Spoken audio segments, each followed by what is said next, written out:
Prepare to take on the Golden Tigers of Tuskegee University. Hello again, everyone. Charlie Neal along with Jay Walker. Glad you could join us here. This is the 14th time these two teams have met. The first 8 meetings controlled by Kentucky State, but since Rick Comegys has come on the scene at Tuskegee, it's been a different story, Jay. And not only in this series, but in Division II football as a whole. The Tuskegee program is back to national prominence. They're ranked in the top 10 of Division II. Week in and week out, they're the team to beat in terms of black college Division II football. On the other side, Tuskegee University will have to face a formidable opponent in Kentucky State tonight, and they're starting to turn things around since Donald Smith has arrived. Donald Smith is the coach that loves the game of football. He has a lot of enthusiasm, and week in and week out, he pumps that into his players to turn this program around slowly but surely. They're starting to turn the corner. Tuskegee, with defense, can wrap up an SIAC title tonight. We'll see how that comes out. We'll be back in a few moments from Frankfort, Kentucky.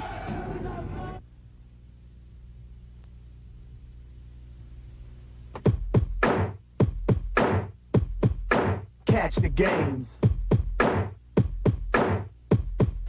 Catch the game. Play hard, play rough, be strong, be tough, take charge, dig deep, hold on, yo, bring heat. Yo, from state to state, from field to court, hoping everybody enjoys the game and feel the sport. Just remember we're fighting to win the game like Denzel, and remember the Titans. Look, take it out on your enemy, cause it gets intense. The crowd cheers and you feel the energy, and the beat is getting me to a point of hype in which both teams better be. Play hard, you gotta play rough, you gotta be strong, you gotta be tough, you gotta take charge, dig deep, you gotta hold on, you gotta bring heat, you gotta play hard, you gotta play rough, you gotta be strong, you gotta be tough, you gotta take charge, you gotta dig deep, you gotta hold on, you gotta bring heat. Yo, catch the games live on MBC. It's live black college sports, obsessed to bring entertainment aboard. I just hope that you know you're dealing with MBC Sports back to back. Make sure that you watch games from the CIAA, MEAC and SWAC. SIAC's got you, but it ain't over till you hear this, or we will rock you. You gotta play hard, you gotta play rough, you gotta be strong, you gotta be tough, you gotta take charge, you gotta dig deep, you gotta hold on, you gotta bring heat, you gotta play hard, you gotta play rough, you gotta be strong, you gotta be tough, you gotta take charge, you gotta dig deep, you gotta hold on, you gotta bring heat. From state to state, from field to court, hoping everybody enjoys the game and feels the sport. Just remember we fought to win the game like HBCU sport. Look, take it out on your enemy, cause it gets intense. The crowd cheers and you feel the energy, and the beat is getting me to a point of hype in which both teams better be. Play hard, you gotta play rough, you gotta be strong, you gotta be tough, you gotta take charge, you gotta dig deep, you gotta hold on, you gotta bring heat, you gotta play hard, you gotta play rough, you gotta be strong, you gotta be tough, you gotta take charge, you gotta dig deep, you gotta hold on, you gotta bring heat. Play hard, play rough, be strong, be tough, take charge, dig deep, hold on, bring heat. Gotta catch the games live on MBC.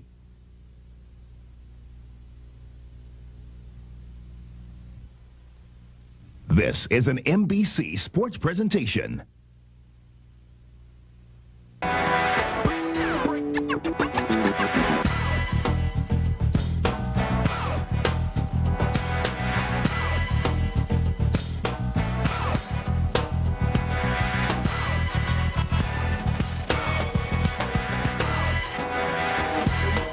You're looking at the state capitol in Frankfort, Kentucky. We're on the campus of Kentucky State University in Frankfort, Kentucky for this key SIAC matchup as the Golden Tigers of Tuskegee come in to take on the Thoroughbreds of Kentucky State. Hello again, everyone. I'm Charlie Neal, and welcome to Frankfort.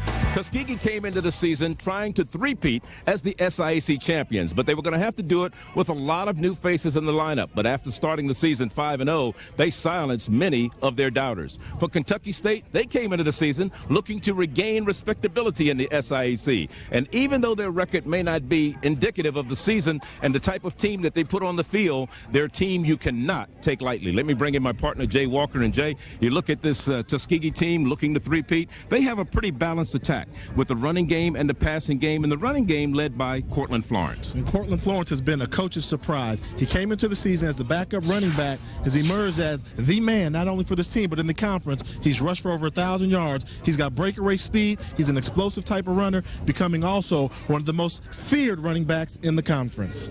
On the other side, Kentucky State has what we call a run-and-gun fast-break offense, and they're led by a quarterback by the name of Sean Johnson. And when you have all the tools that they have, as a quarterback, you just want to do things to minimize your mistakes and get the ball to your thoroughbred receivers on the outside. He's a quarterback that's got a good arm, has tremendous work ethic, and he specializes in making the short passes to allow his wide receivers an opportunity for success. You talk about thoroughbred receivers. He has 3 good ones, and for more on that receiving core that Sean Johnson throws to, let's go down on the sideline to Nicole Watson. All right, Charlie, when you look at the receivers for Kentucky State, you can't help but notice their size and stature. They're small guys, but they're aggressive, quick, and they get the job done. Now, this is thoroughbred country, but you might want to call them ponies. Pony Express, to be exact. Derek Talbert, 5'6", 142 pounds. Ryan Montgomery, 5'7", just 160 pounds. And Gordon Miles, 5'8", just $170. But Coach Burbridge, the receivers coach for Kentucky State, says, hey, these guys can just flat out get the job done. If you're a betting man, put your money on these ponies. Of course, Tuskegee fans might have something to say about that. Charlie, Jay, back to you. These two teams first met in 1907, and 95 years later, they're still going strong. We'll be back with the kickoff in just a moment. Nicole Watson at Alumni Stadium in Frankfort, Kentucky for this SIAC matchup. And as we go down to the sideline, you look at Donald Smith. In his second year, they came away with a big loss to this Tuskegee team a year ago. 62-3 was the final score. He'd like to change that score from a year ago around, I'm sure. I think so. And I think Coach Coffins kind of wishes he wouldn't have had the score been such a wide margin because his team is motivated for this year. That's right. 5 straight wins by Tuskegee over Kentucky State.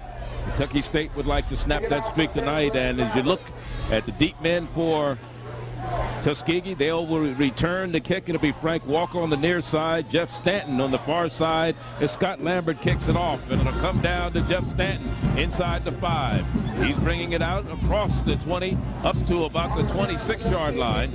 Goes Jeff Stanton, so that's where Tuskegee will go to work. Their first offensive possession as we start this particular game. They're led by quarterback Terrence Jones, who was the SIAC Player of the Week against Fort Valley earlier this season.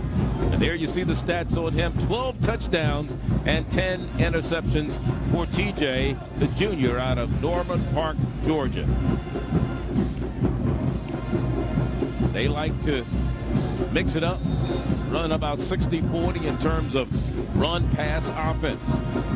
They do, and I guess what you got to give the credit for to the offensive coordinator is they don't force the run just for the sake of running the football. He said we do a 64 run ratio this year, but if the personnel's right, it can go back the other way. From the shotgun, Jones will work on first down. The back beside him is Florence. He's back to pass on first down, and it goes incomplete in the middle of the field as pressure was put on the quarterback early by Laverne, Steele, and Beal. The Office Depot starting lineup for Tuskegee: Hazel, Robert Nicholas, Kylan Kimball, Sam Brown, and Chris Bates, the tight end. Every second catch for Bates has put him in the end zone. The offensive line, they have some big guys with Mosby and Williams. They average 690 between the two of them on that left side of the offensive line. Chapman, Lomax, and Thornton, the rest of the offense on second down and 10. Here's Florence dancing to the outside, cuts it back and gets up to the 30, a gain of 4. It'll be third down and 6. Let's look at the defense of the Thoroughbreds, the front 4. Sneed, Beal, LeBaron, Steele is the nose tackle, and Sylvester Peoples is the other defensive end. The linebackers, Vernell Rogers is a combo defensive back linebacker. He's a good one. Norman Alvis is another good one. On the outside and in the middle is Harvey. The secondary of Myrtle, Lother, Robertson, and Grant. Third down and 6 for the Golden Tigers. Ball at the 30. And we get a penalty flag. We may have delay of game. The play clock ran down on Tuskegee. Our referee tonight for the game is Barry Anderson.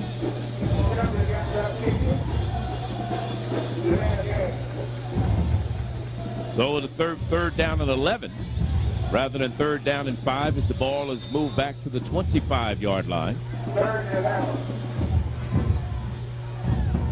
How about the keys to this particular game for Tuskegee, Jay?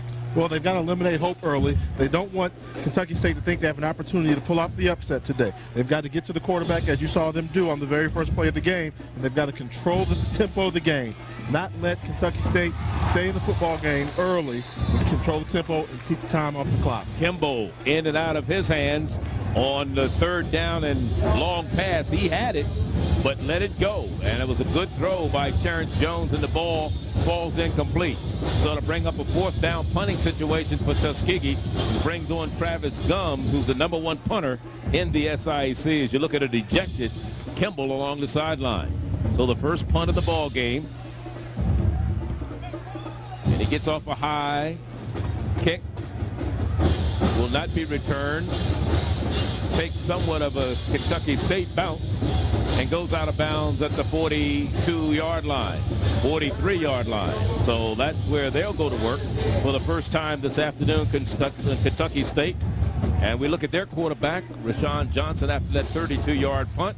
Sean Johnson is the quarterback for the Kentucky State Thoroughbreds. The season started out with Jonathan Harris, who broke his left arm. And they're going to redshirt him and bring him back next year. Jonathan had another year of eligibility. This is a freshman that's in a quarterback from the shotgun, a naked backfield. And on the quick slant across the middle, he was trying to get it to Bryant. And they like to run those little short, quick slant passes. As we look at the rest of the backs and receivers, is Chambers and Gordon Miles is the flanker. Derek Talbert, the Z receiver. Chris Bryant, the wide receiver. Between the three, 150 catches this year. And the offensive line, Unatoa, Johnson, Hicks, Crawford, and Brown. Second down and 10. The left-handed passer has it complete, the run after catch. And that's what they do so well, is run after catch, with Chris Bryant picking up the first down across midfield into Tuskegee territory, and a 1st and 10 at the 41 of Tuskegee. The defense, Brumbaugh, Joyce, Thomas, and Knox for Tuskegee. The linebackers are Stanton, Bennis is a good one, and Rod Washington. A quarterback keeper, Sean Johnson, still trying to get out of the pile, but doesn't get anywhere. In fact, loses about 4 yards back to the 45-yard line after that 16-yard gain on the previous play.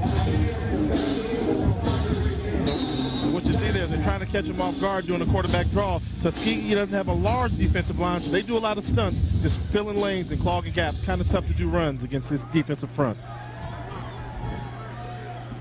On 2nd and long, running out to the left side, Sean Johnson has some running room, picks up some valuable yards, and is out of bounds very close to the first down marker at the 31-yard line.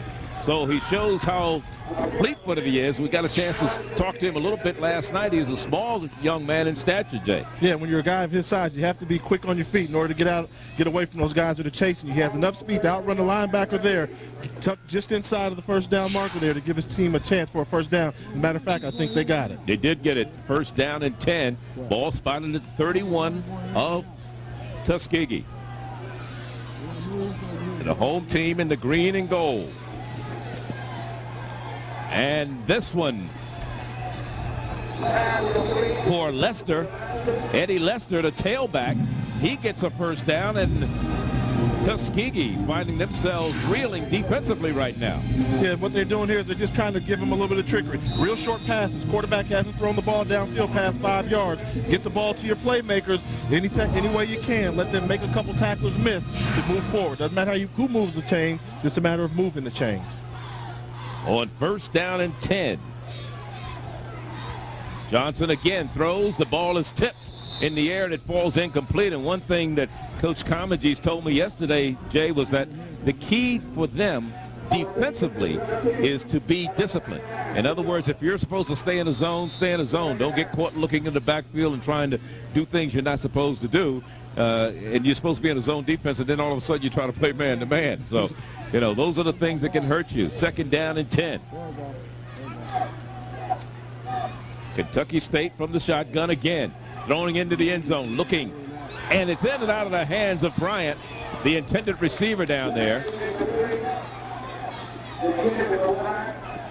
And that's what tends to happen when the defense gets so used to getting little short passes, these little dink and dunk passes, and all of a sudden when they take a chance for the big one, you're expecting something short. They run Bryant straight up the field. They go for the deep play here. Good thrown pass on the outside. I think the defender's hands got in the way, deflected his line of vision for a little while, just enough to make Bryant drop the pass. Drayton Florence, the cousin of Cortland Florence, defending on the play. And here again goes the quarterback running around, trying to get to the first down, and runs out of bounds at about the 10-yard line, making it about the 11.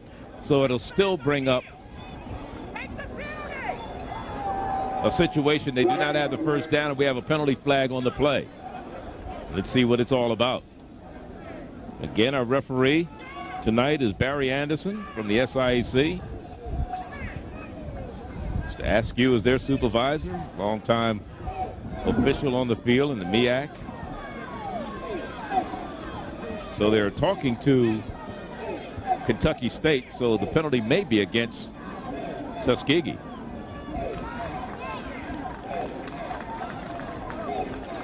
So it's a 5-yard penalty, offsides, so we'll repeat third down. So a break for Kentucky State. And it's a good break in more than one, because even if they don't convert on this third down opportunity, it's a much closer field goal attempt to get that extra 5 yards if the quarterback doesn't get sacked here. Ball is at the 11. Quarterback steps out, throws, man wide open in the end zone. Touchdown, and that's to Lester, Kentucky State.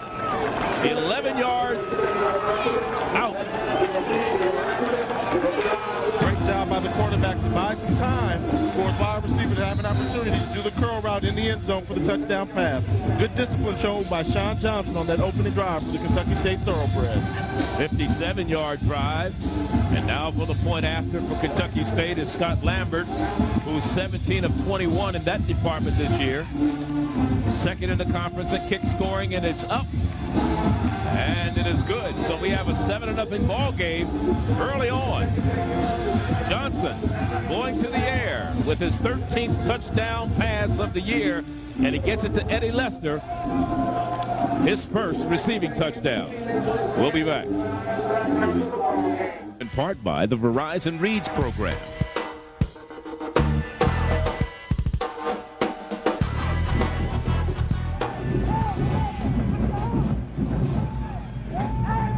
Charlie Neal along with Jay Walker. 7-0 Kentucky State leading Tuskegee. They took their first possession and drove 57 yards down the field, and it was an 11-yard pass from Sean Johnson to Eddie Lester for 6. As you look at Terrence Jones, and this will be Tuskegee's second possession. It was an 8-play, 57-yard drive, and they used up 1:52 off the clock. Impressive drive. They got the short passes off. They allowed their quarterback Johnson to find his rhythm. He's got a lot of confidence going on in this game. Florence with the handoff, trying to go to left side behind the beef. Mosby and Williams with that 690 pounds. You could open up a fast food joint with them. I like that, behind the beef over there, huh, Charlie? I guess there's no other way you can put it there. They've got a lot of size over there. Big Charles Mosby, 6'4", 340 pounds, and Tavoris comes in at 6'2", 355 pounds. Yes, indeed. All they have to do is lean forward, don't they? Florence, the 9th 1,000-yard rusher in the history of Tuskegee. Bobby Wilson ran for 1,800 yards a year ago. Here's Florence again cutting back. He had 199 yards last week in their 11-0 win over Lane College. And he had to call again to bring up a third down, third and about 3. Ball spotted at about the 27-yard line. The Thoroughbreds of Kentucky State against the Golden Tigers of Tuskegee.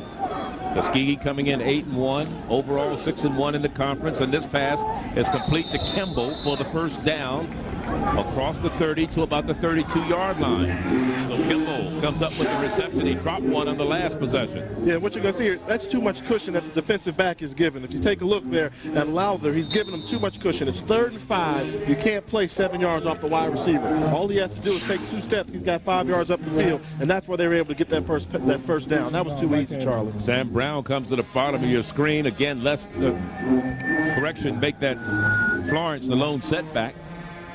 And it looked like it may have been a bobble snap. And we have maybe a turnover, which will go in favor of the Thoroughbreds of Kentucky State. And it does. Tuskegee turns the ball over. We talked about the fact that Tuskegee could not, they had to eliminate hope early for these Thoroughbreds. Take a look here, the ball's on the ground, then it gets kicked. And what you like more about it, if the ball's laying on the football, you don't want the quarterback to pick it up. They all put a body on the quarterback to hit it. The linebacker, Alvis, does a great job of landing on the football, giving this team great field position and a chance to increase their lead.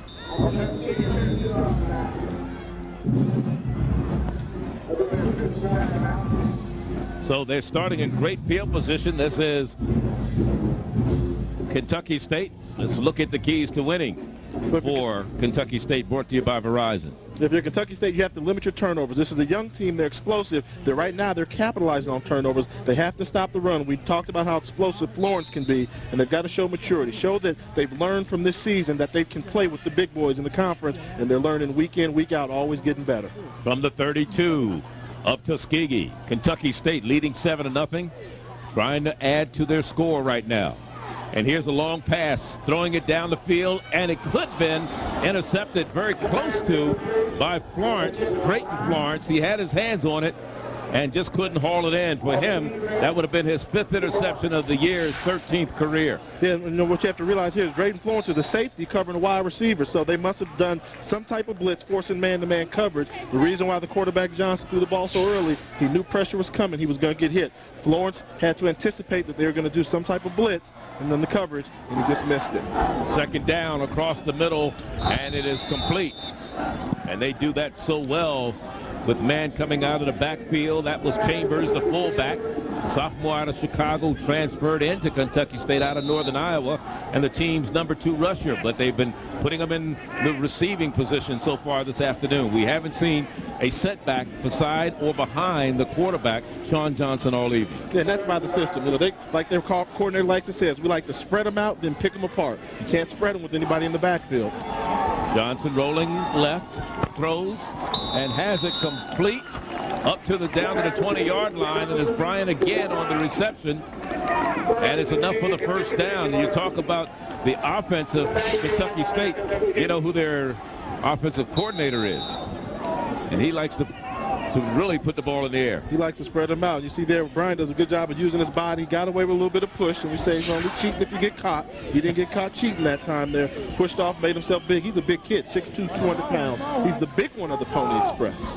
That's his 51st reception of the year. 1st down and 10. Sean Johnson stands in there, throws across the middle, and this is going to be 6 points for Kentucky State. And on the receiving end for Kentucky State, Brandon Woodard. They got David Sistrom, actually. David Sistrom, who's a running back, coming in to make the reception for the touchdown. They've got so many different weapons that they use. It really doesn't matter who catches the ball. But if you notice, they always catch the ball in the same place, in the middle of the field where there's plenty of room to run either left or right. 19 yards.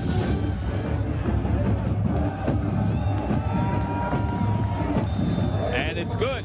14-0 is our score. And Kentucky State has taken advantage of a mistake against Tuskegee. Tuskegee fumbled the ball. They take it down 32 yards and cap it with a 19-yard pass.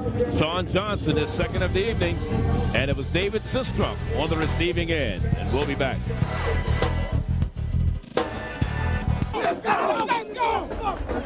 There's the young man who was on the receiving end, Jeremy Douglas, of the touchdown pass, 19 yards from Sean Johnson. He's thrown 2 touchdown passes today, 4 plays, 32 yards after the turnover by Tuskegee.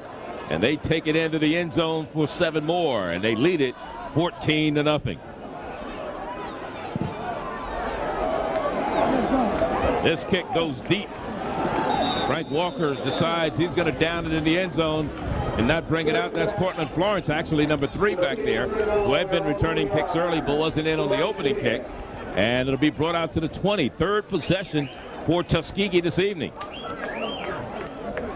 Well, how about the start for Kentucky State? Well, what you have, anytime you're the man, and as we know, Tuskegee has been the man in terms of in the conference standings, you got to be ready week in and week out. Everybody's gunning for you. Teams that you think wouldn't have a chance, they got a chance against you week in and out and week out. If you don't play your best game on a weekly basis, you can always lose. We saw a lot of that going on today in college football all over the country. Certainly did. And one of the teams, the only team that had beaten Tuskegee coming into today's game was Albany State, that they were common opponents, while Kentucky State beat Albany State. Here's Cortland Florence trying to go left. Not much running room. Back to the line of scrimmage. Maybe a yard, if that. They played 6 common opponents this year. Fort Valley, Morehouse, Lane, Albany State, Benedictine, Miles. And out of those common opponents, Kentucky State beat the only team that beat Tuskegee. That was the only hope they needed for this game. I'm sure we know that the coach must have used that information to his benefit and told his team, hey, we beat them and they beat them, so we can go out and beat them as well. It is 2nd down from the shotgun. Jones throws down the middle. Intercepted, should have been. In and out of the hands of the defensive back. And trying to come up with the interception that time. Is that Mark Myrtle? We have a penalty flag down. Or Brandon Fairley, maybe.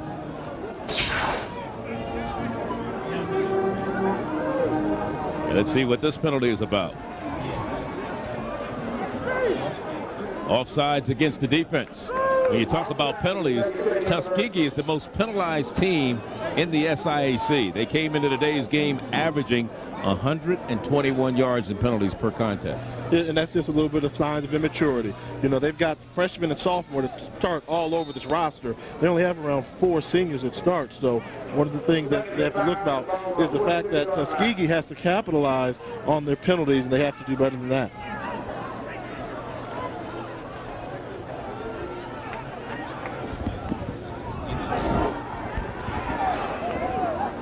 Second down after the penalty. Under pressure, the quarterback goes down. Terrence Jones. And that's sacked by Jason Sneed, the freshman out of Detroit, who transferred in from Grand Valley, and that is his 6th sack of the year from the backside. Watching. As you take a look at the quarterback, he should see him right when he turns his head to look to the left side. Sneed beats his man off the corner. Sneed 6'1", 225 pounds, small for a defensive end, but he's got a lot of speed. He's able to take it to beat the bigger offensive tackle in front of him. 6 sacks for him, 17 yards to go for a first down on 3rd down.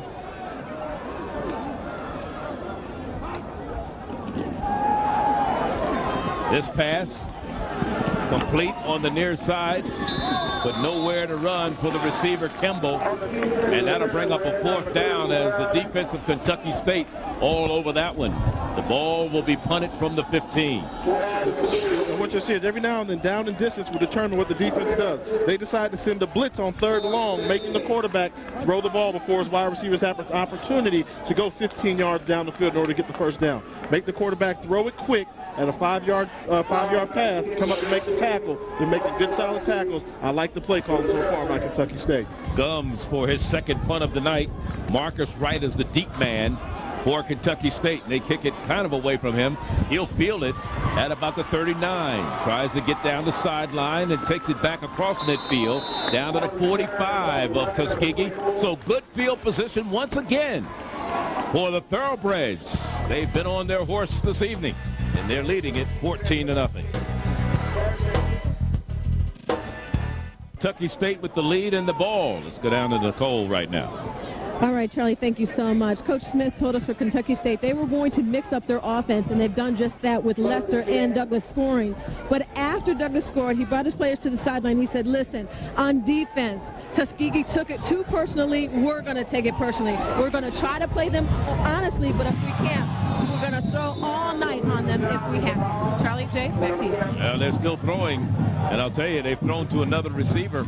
They have completed passes. This one to Gordon Miles this evening, and that's his first catch. That he is the leading receiver on this team. Came into the game, Gordon, that is, as the leading receiver in the conference with 57 receptions.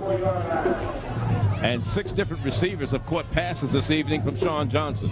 That's spreading it around. Yeah, they mix it up pretty well, and he doesn't have to make a lot of difficult throws. They're all throws right in front of him in the middle of the field. He runs around trying to make a play like he's doing here because he misses his wide receiver on the outside. I like the fact that they don't require Johnson to make the difficult pass all the time. These throws are right in front of him. A bunch of 5 or 7 yard passes allow the wide receivers to run upfield. When you got guys as small and as shifty as Miles and Tauber, just get the ball to them any way you can. And that was the 7th different receiver he was trying to hit that time in Justin Hatchett. Charlie, I think if he dressed, he may throw a pass to you. He might. Or at least try to. I'll tell you, I bet nobody better not hit me.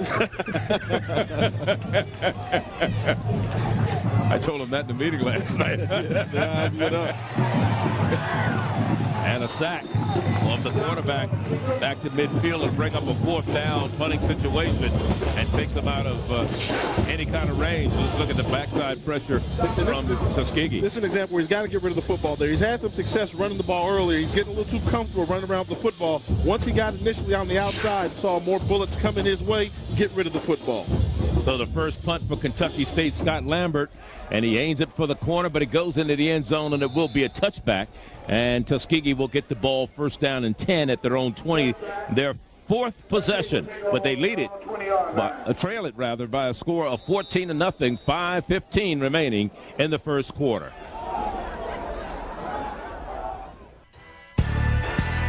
Today's game is brought to you in part by Office Depot. What you need to know.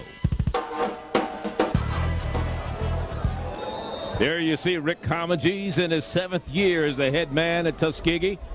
And there's an impressive record of 62-17. 4 SIAC titles, 5 appearances in the Pioneer Bowl. And trying to do it once again, but right now his team being delayed in their quest for their 3rd straight SIAC title as they trail 14-0 here in the first quarter to Kentucky State. We're in Frankfort. I'm Charlie Neal along with Jay Walker, Nicole Watson. It is 2nd down and 15 for Tuskegee. And Florence gets back to the line of scrimmage, and that's about it. I'm going to tell you, this Kentucky State defense is swarming the football field right now. I mean, they're giving pressure to every person on that offensive team for Tuskegee. Right now, Kentucky State, if you're the center, they're pressuring you up the middle. If you're the tackle, they're pressuring you on the outside. Florence, they've got pressure coming nonstop, and it's being penetrated by Norman Alvis, who's playing a fantastic game. He's all over the field so far. Norman Alvis out of Louisville from Butler High, team's leading tackler. Had 19 tackles earlier this season in a game against Lane. 3rd and long. Jones back to pass, overthrown, intended downfield for Sam Brown, and it goes incomplete, and it'll bring up another punting situation. You talk about the defense, Jay, of this Kentucky State team. Here's a team coming into the game, was ranked 7th in the conference in run defense and 9th in pass defense, but you know, they're doing a pretty good job so far today. Yeah, this is the big game. They know what's on the line. This is what they're living for. Their season has come down to these last couple games, proving that they got scholarship money on the line. And a punt once again. This one may have been partially blocked. It looked like it touched one of the Kentucky State players, but nobody said anything, I'll tell you. It was close. That goes on the return man. The return man has to let the guy know. He has to make a scatter call. Scatter means everybody scatter away from the football, look up in the air. The ball could be coming towards you. If you don't hear a scatter call, then you continue to block your man. But in that case, he didn't call scatter, so he kept blocking. Only a 27-yard punt that time for Tuskegee's Travis Gums. NBC is where we're watching this game right now. 3 minutes and 50 seconds left here in the first quarter. Sean Johnson in trouble, and he's going to be taken down at about the 48-yard line, a loss of about 5 on the play to be 2nd and 15. And Andre Benz, the weak side linebacker, did a great job of following the play. They're kind of catching on to these little middle screens that Kentucky State was trying to run to their wide receivers. Tuskegee's clogging up the middle, making Kentucky State throw the deep pass, saying, hey, you're not going to beat us anymore with that little dink and dunk stuff you've been doing. Throw the ball. This is the 3rd straight possession that Kentucky State has started in Tuskegee territory. It is 2nd down and 15. Sean Johnson. And that one may have been hit at the line of scrimmage as he was trying to get that pass to Jeremy Douglas. Defending on the play for Tuskegee was Ronald Bartlow, and we have a penalty flag down. We talked about the fact that Tuskegee, most penalized team in the SIAC, 121 yards per game in penalties. Not something, even though you have an impressive win record, that you want to be saddled with. Yeah, it's kind of something of a hindrance, and if you don't address the problem, then your team can only be so good. Unsportsmanlike conduct is the call, and it's against the Tuskegee Golden Tigers. And that's a costly one, because this gives you an example of why it's so costly. I mean, if they don't have that penalty, they're looking at 3rd and 15. Instead, they've got a 1st down with an opportunity to score going into the half. MBC Network broadcasting the best black college football game from the CIAA, MEAC, SWAC, and SIAC. And don't forget, Super Saturday of Sports. It'll be Classic Clashes November 30th. It's not too late to cast your vote for the best game. You just have to go online to www.mbcnetwork.com for Classic Clashes. Sean Johnson takes off this time, tripped up inside the 30, but not before he picks up some good yards. It'll be 2nd down, picked up about 7. It'll be 2nd down and 3. 2:49 left first quarter, 14-0, Kentucky State. Sean Johnson, 7 of 12 in the passing department, 75 yards, and a pair have gone into the end zone. He really got popped in there that time. Happy feet, but he got popped pretty good.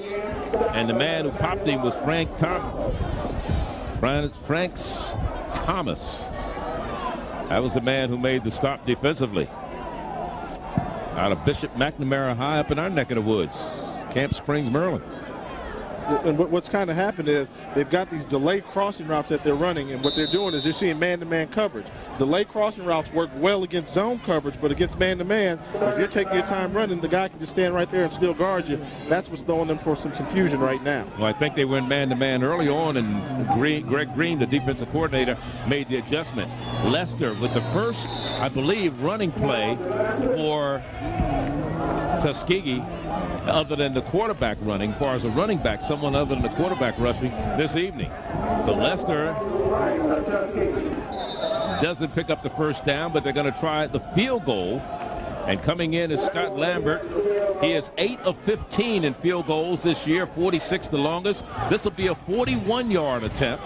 Right-footed kicker gets it up. He has the distance, and it is good. A 41-yard field goal by Scott Lambert, and that increases the lead to 17-0 with 1:19 remaining here in the first quarter.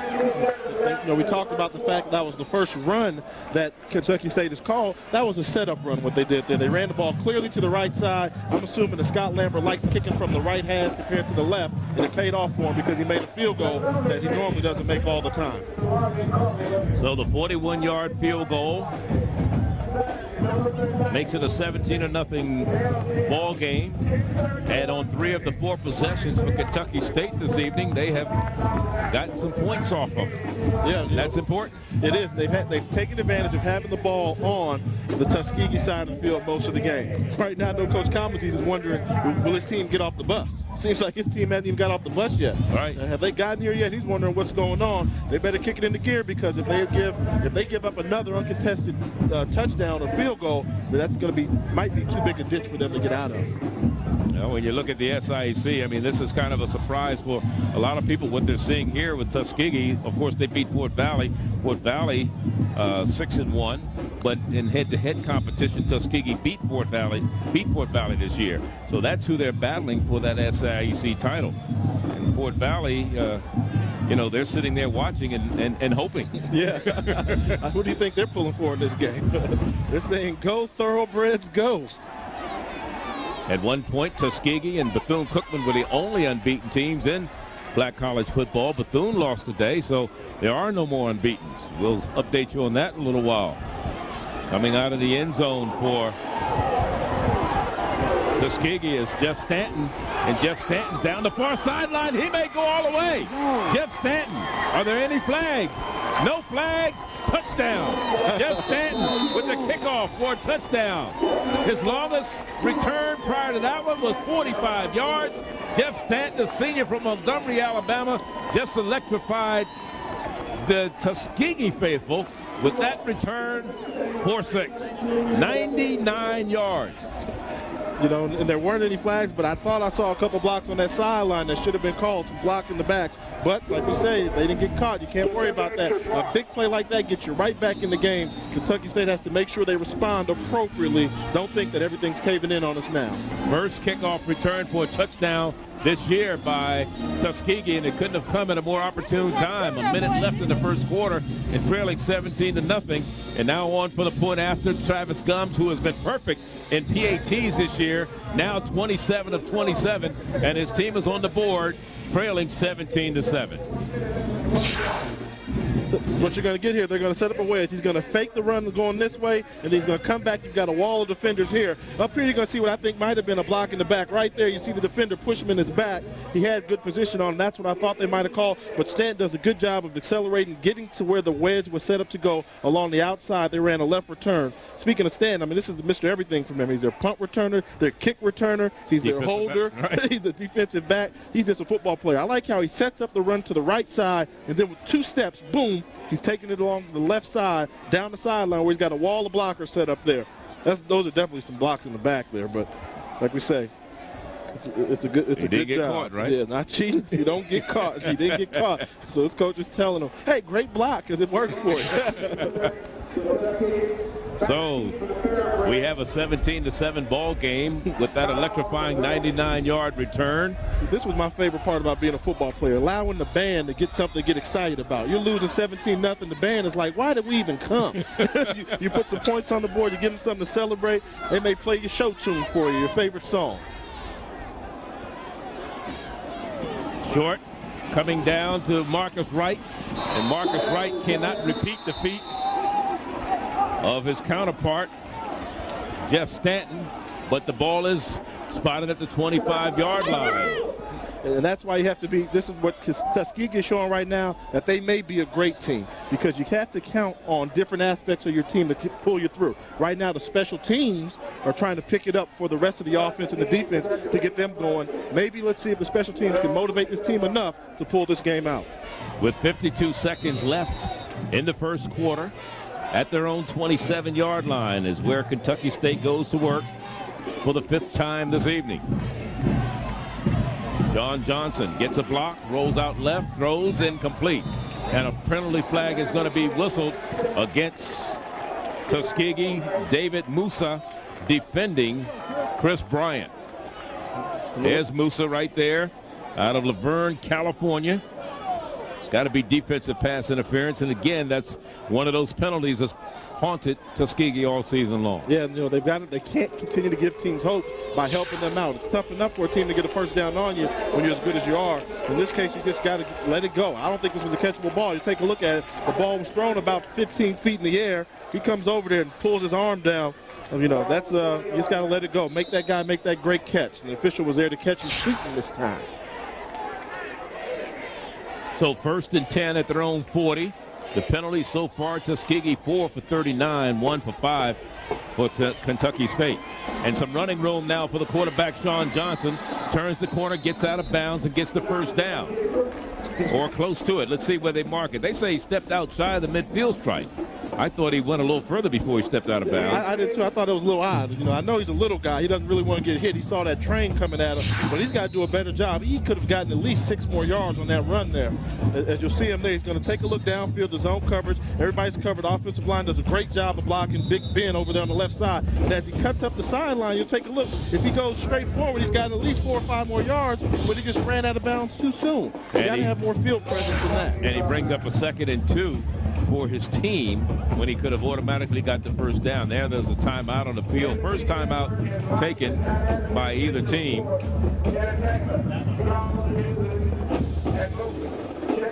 So let's look at what's happening today going into this week as far as our Black College sports poll is concerned. You look here, Bethune-Cookman, they're not unbeaten anymore. They lost earlier today. This is the NBC Black College Sports Poll. They lost earlier today to Hampton University. So that's their first loss. Grambling, we haven't gotten the final on that game yet. They're playing Alabama State, and that was a close game. Alcorn lost to Mississippi Valley, and Alabama A&M lost to Jackson State. What in the world is going on here today? What's in the water? Tuskegee right now losing to Kentucky State. Let's look at the South Carolina State. Lost to Howard. Howard University beat South Carolina State. You say Howard scored twice when they win, and you don't mention it when they lose. Yes, I do. It'll be a big game next week that we'll have down in Daytona Beach as Eddie Lester gets the call and gets across midfield and gets the first down. So everybody, there were upsets all over the place today, Jay. There was. You know, Notre Dame managed to get out of Baltimore somehow with a win over Navy. Maryland beat North Carolina State. Ohio State over Purdue. That was a close one. And then the way LSU Kentucky ended, if anybody saw that one, that was a miracle. You did say that Howard beat South Carolina State today, right? Who? And here's the rest of the poll. Fort Valley, of course, they're in second place. They were idle today. Fayetteville State with a big win today. They beat Virginia Union.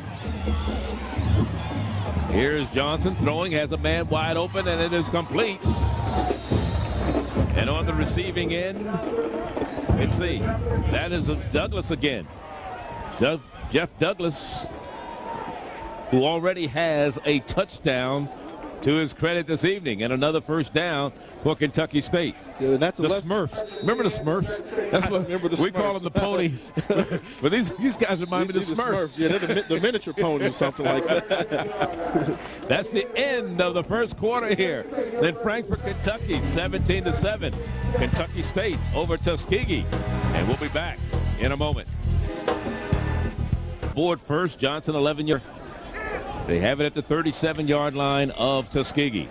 Setback is in the backfield alongside the quarterback, Sean Johnson. That's Lester. He stays in and blocks. And here is Bryant. He can't get to it. Bryant, the intended receiver down the field, right at the goal line, made a dive for it, but just could not pull it in. Yeah, he did a good job of explode. He did his job of getting by the defensive back. You see him fly by the defensive back. He's going to get the football. It's thrown on the inside a little bit. As he comes in to get the ball, he's got to come up with that football there. Carlos Leggins was trailing him the whole time. Brian did everything but make the catch. He ran a great route. He ran by his guy. He beat Leggins on the coverage. He just has to pull that catch in. Lay out for it if you have to. Second down, 10. Johnson throws across the middle and it's caught. A gain of about 5 on the play, and on the receiving end, coming out of the backfield with a second catch is Cassius Chambers, the fullback. I mean, you got fullbacks catching the ball, running backs, wide receivers, slot backs. I mean, you know, they may do a tackle eligible. You remember when that was legal, Charlie? Oh, yeah. You may see that before it's over with. Like I said, he's completed passes to 7 different receivers this evening. His leading receiver, Gordon Miles, has been kind of quiet. Only 1 reception for him so far this evening. Here's a blitz coming in, and the quarterback throws it away. We may have intentional grounding, and nobody, well, it's behind the line of scrimmage, but yet the only closest player to it was an offensive lineman, and that was the right tackle, Dennis Brown. So that'll be intentional grounding. And that's a little close. I mean, he got outside of the tackles, didn't he? Not really. No, he was at the hash mark. Yeah, the other hash. That's not, yeah, he's but at the he's outside still, the other hash. No, he's not outside. Yes, he's at the other hash. He started on the right hash, and he was over by the left hash when he got rid of the ball. That's not outside the tackle. It is outside the tackle. How much room do you think the tackles take up, Charlie? Well, they're big guys, remember? I know they're big, but they're not that big. I mean, if they can take up from one hash. There was no one eligible to receive the ball except number 51, and he's an ineligible receiver. But what we're saying here is, was he outside the tackles? No. If you're outside the tackles, you can get rid of the football. But he was in the grasp. Well, that's a different argument. Which argument you going to take, Charlie? It is You're fourth getting down. real shifty on me up here. It doesn't matter. It's still fourth down. It is fourth down, and now Scott Lambert will punt it away for the second time. Now let's see what this. We get a legal procedure. I would think so. The play clock didn't run down, and this one is going to go against Tuskegee. This will be the third penalty of the ball game. Make that Kentucky State.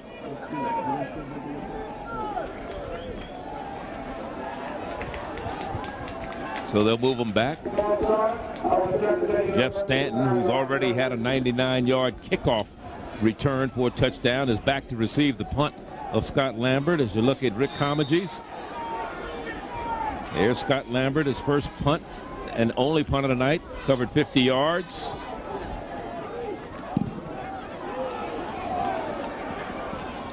And here's Stanton again. He doesn't get loose this time. He was really popped at about the 35, 36-yard line. They'll spot it at the 40. 17-7 is our score. We're in the second quarter with 14:05 remaining.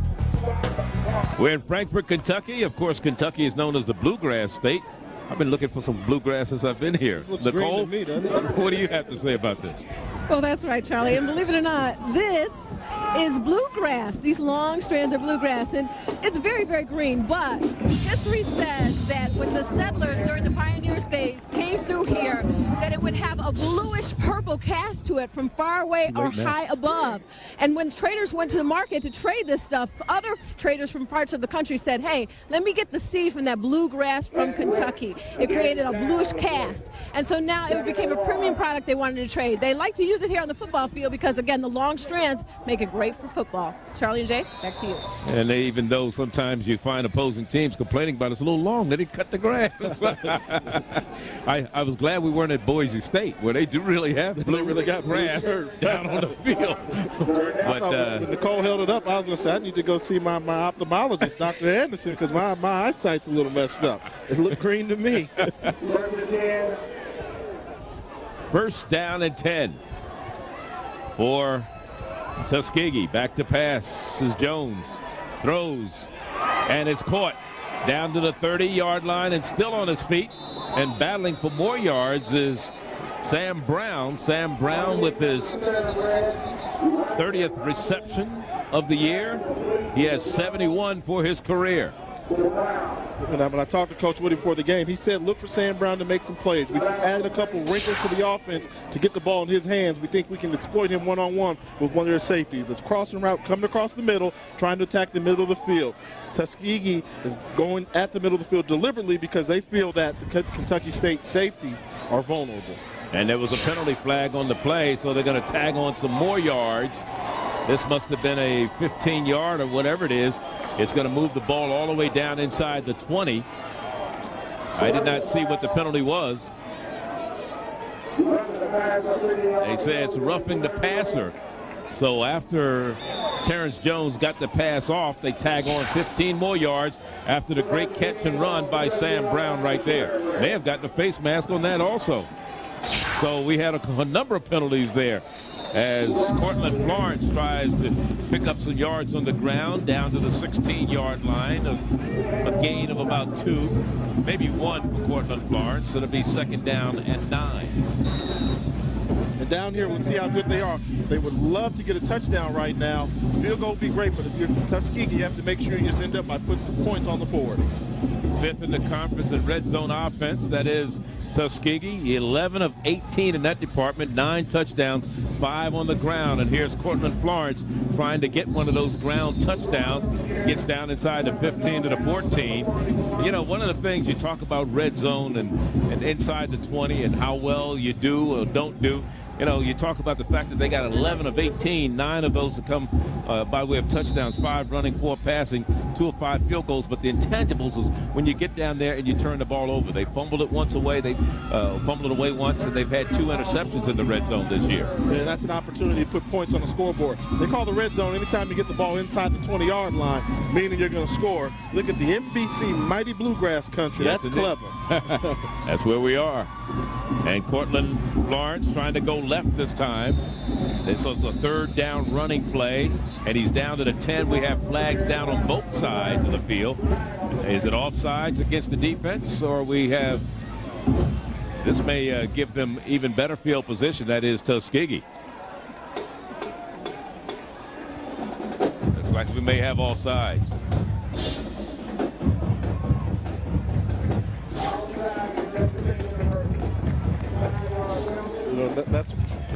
That's one of the things that the coaches get upset about. They're already in your territory. Now you give them a 3rd short, gives them a greater opportunity to put 7 points on the board instead of making them settle for a field goal. They've got to work on those penalties there.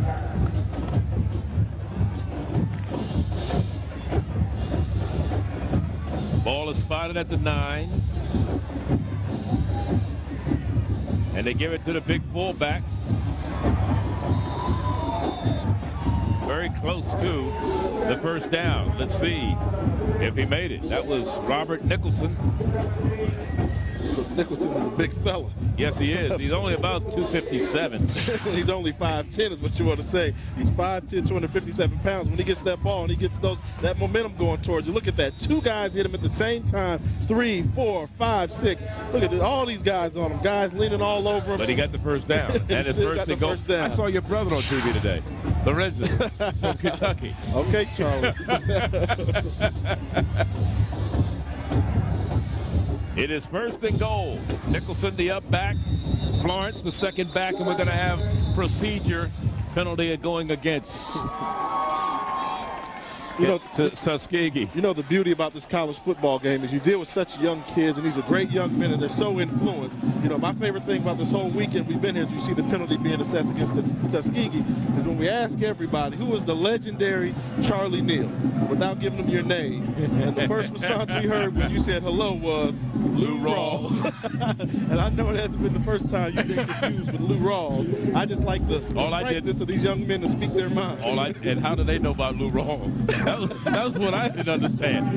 You know, if they'd have said... A lot of them may have been conceived by Lou Rawls. If they said Dr. Dre or somebody, I figured they would understand that. But they said Lou Rawls, well, I said, when you walk into the meeting, and they didn't know what.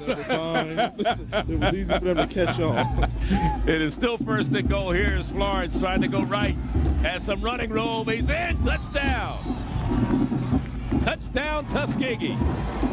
Good job of showing the acceleration and the explosive that we talked about that Cortland Florence possesses. 11 yards out was the run for Cortland Florence, and for him, that is his 12th rushing touchdown this year. One-on-one with the linebacker right here on the outside. You got the middle linebacker, Kelvin Harvey, who's a middle linebacker, a little bit slower than your typical outside linebacker, going against Cortland Florence. Florence has just made it a race to the corner, and he won the foot race. 7-play, 60-yard drive. On for the point after for Tuskegee is Travis Gums, trying for his 28th straight PAT this year. It is up, and it is good. And it's a 17-13 ball game. And we'll be back to make it 17-14. We're in Frankfort, Kentucky. Jay, let's look at how Florence got into the end zone. Well, when you look at this replay, I want you to watch this middle linebacker here as well as watch the offensive line for Tuskegee. Just slant to the right side, wide receivers blocking downfield. You'll take a look at what happens here. Look at the middle linebacker, Kelvin Harvey. It's a foot race from the beginning. Seal blocks on the outside. Florence going against the outside linebacker, turns on the jets, gets a speed, gets a block downfield. Easy touchdown, untouched. 11 yards for Cortland Florence, and for him, as I said, it is his 12th rushing touchdown so far this season. He's ranked 16th in the nation in Division II in rushing, came in with a 5.7 yard per carry average and over 1,000 yards to become the 9th rusher in Tuskegee history to rush for over 1,000 yards. He's been the 2-time SIAC Player of the Week this year, back in September against Winston-Salem, and again last week against Lane when he rushed for 199 yards. Long kickoff that goes into the end zone. It will be down there, and that's where Kentucky State will get the ball first down and 10. Marcus Wright was the man who downed it. Average yards per play so far today, Tuskegee 2.4, Kentucky State 4.5. Well, you know but what? it was aided by that long kickoff return that put them in real great position. But this is what it's all about right there. You can throw the stats out the window there. When it comes down to it, 2.4, 2.5, what's on the scoreboard? 17-14. More importantly, Tuskegee scored 14 unanswered points. They certainly have, and here we go with Tuskegee going on the defensive side of the ball. Kentucky State trying to run it. A gain of maybe 2 yards on the play. And that's about it. They go straight into the gut. But we know they don't like to run the football a lot. I think they're running the ball now just to kind of slow down the momentum that Tuskegee has built down. You got to slow down this Ferrari right now that can run up and down the field on it. From the I formation is where Tuskegee is facing. And the second back coming through on the run is Preston Herron out of Florence, Kentucky, number 5. He's a junior from Boone County High School. You know, they've got a running back squad that can get the ball done. They've got at the skill position, Kentucky State may be as talented as all the other teams in the conference. It's just a matter of they got some other things they have to work on. In a couple of years, this is going to be a real tough team to beat. Right now, they've got a high-powered offense, and if they get settled at the quarterback position, look out. Again, Preston Herron goes into the line, gets the first down across the 30 on 3rd down and 1, and picks up the first down to the 31. And I like Herron. Herron's more of a straight-ahead runner. You've got Eddie Lester, that's the cross-up back, who likes to get outside a little bit and go for the big run. Herron likes to just lower his head, run straight ahead. Doesn't want to do too much cutting. He wants to make some contact any chance he gets. Those are the type of Earl Campbell backs that just hunt you out. They don't just run to open daylight. They run to a defensive player. They don't feel right unless they hit somebody. They say, who can hit the hardest? You hit me or I hit you, right? Yeah, that's true. But as you learn, though, you can only run so hard and so long, you know, because we know even Earl Campbell had a short career in terms of NFL running back. That's just because your body can't take collisions on every single play. So the great ones, the shifty ones, get out of bounds every chance they can or get down on the ground. As I used to tell people, I never went out of bounds to stop the clock. It was for self-preservation. Those clocks are still running in those stadiums. It is 2nd down. 2nd and 8 for Kentucky State. Play action. Throws deep. Intercepted. Playing center fielder and coming up with the INT is Jeff Stanton. That's his 5th interception of the year. He's been all over the field today. He's done it on special teams. He's got a guy open down the seam, but what happened was the quarterback turned his back on the play-action fake. By him being a left-handed quarterback, he had to turn his back to the defense, and just Stanton was sitting there playing center field. Ball was coming to it. He saw it coming the whole time. Did a good job of making the catch. So the first turnover by Kentucky State this evening. And let's see if Tuskegee will be able to capitalize. And running straight into the secondary. They keep the ball on the ground. And again, it's Cortland Florence.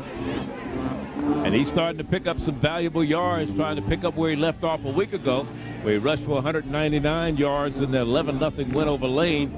He has a touchdown so far this evening, 37 yards on 9 carries. 2nd down and 1 after that 9-yard gain.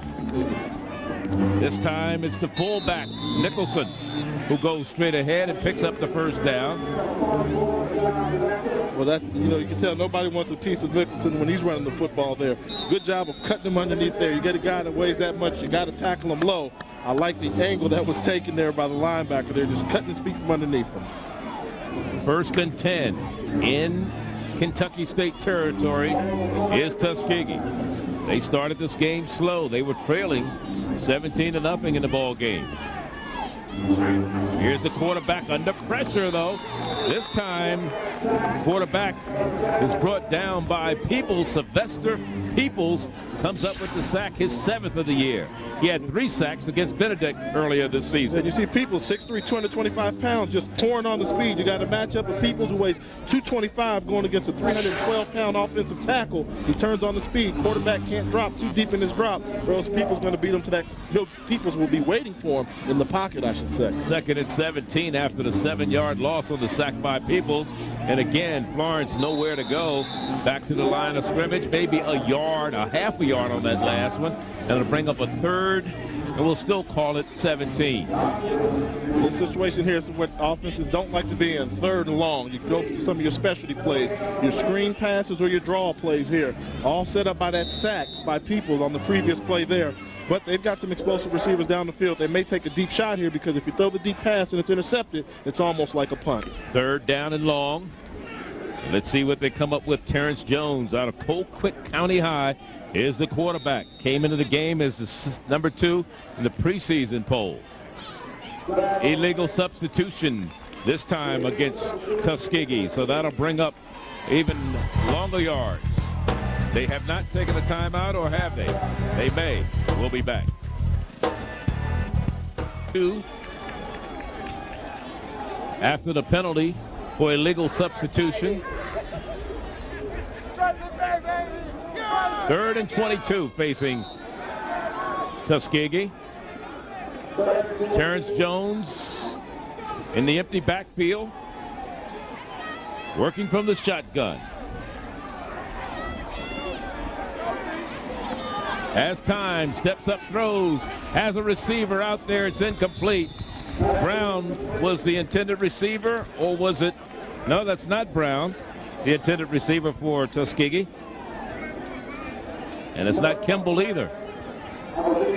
It is Harry Williams who's the intended receiver, number 84. Trying to stretch the defense a little bit, bringing in some fresh legs to run the deep pattern there. Williams got by the defense. They just need to put a little bit more air on the pass. And the kick end over end, fielded by Marcus Wright, who's still on his feet. Stumbles, gets up, and is across the 30 to the 34-yard line. So Wright, with good second effort on the punt return, catching that almost line drive, end over end punt, and bringing it back. Yeah, that was a tough punt to field in the first place, and then he did a great job of keeping his balance after the first tackler tried to get him. That was a great punt return there. It only shows up as an 11 to 12-yard return, but that was a fantastic job of being a punt returner there. And our student athlete for Kentucky State, Norman Alvis, he's a senior linebacker. And we'll finish that in a moment. There's not much running room for Heron on the near sideline. The student athlete, again, Norman Alvis, a business management major, 3.0 grade point average. He's on the dean's list the last 2 semesters for Kentucky State. I get so jealous of those guys there. Makes me wish I went to school a little bit more so you could have talked about me. The more TV time you get, the better off you are. You got some TV time. There's Gary Dozier. He's the other student athlete of the week with a 3.1 grade point average in hospital management. That was a very poorly thrown pass there. That had INT written all over it. It had either INT or headache written all over it. Drake Florence was coming up fast. Yeah, I don't think the receiver was even ready for it. Well, I think what the receiver's doing, he's running to be covered, and he's like, don't throw the ball to me. There's somebody getting ready to hit me. So that's one of those, whoa, you're throwing to me? What are you looking at?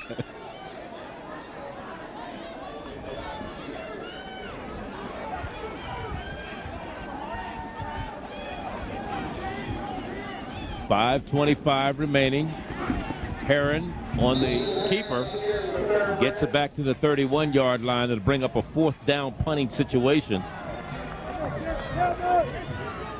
And it seems to me like Kentucky State has gotten very conservative in their play calling. They came out throwing the ball on every other down. Which we thought they would go through every down. Yeah. And then they've had some running plays, got one first down, went to it a little bit too much, getting very conservative. They may come to regret that. And again, Jeff Stanton deep to return this punt. Another poor punt, this time off the side of the leg of Scott Lambert. Punt he's been averaging 37 yards per punt. We have the top 2 punters in the conference in this game, and Scott Lambert, who's second in the conference, and Travis Gums from Tuskegee, who's number 1. So not a very good punt this time. Only 16 yards for Scott Lambert. And it gives Tuskegee, which you don't want to do with a poor punt, the ball in your territory at the 48-yard line, first down and 10. Well, you know, we used to always say those kickers, they're like halfway football players. They get a little nervous. You put the lights in their eyes, give them some camera time. They start missing punts all over the place. Just play football, relax, calm your nerves down because your team's going to need you in this game. And you saw that stat as Florence takes the ball for Tuskegee. So far, Kentucky State with 119 total offensive yards. 52 for Tuskegee. But Tuskegee's only trailing by 3. And like you said, the score is the most important thing. Forget all the stats and what you have. Yeah, they haven't done anything in the second quarter at all. Most of their yards came in the first quarter easily. And we may have a penalty. We have movement. Now let's see if there was offsides. We did have the defense of Kentucky State jump, and they may have made contact prior to the ball being snapped. And that's why a play was whistled dead. It is offsides against Kentucky State. So the Thoroughbreds pick up another penalty in the ball game. They're 6. Both teams have been penalized 6 times this evening.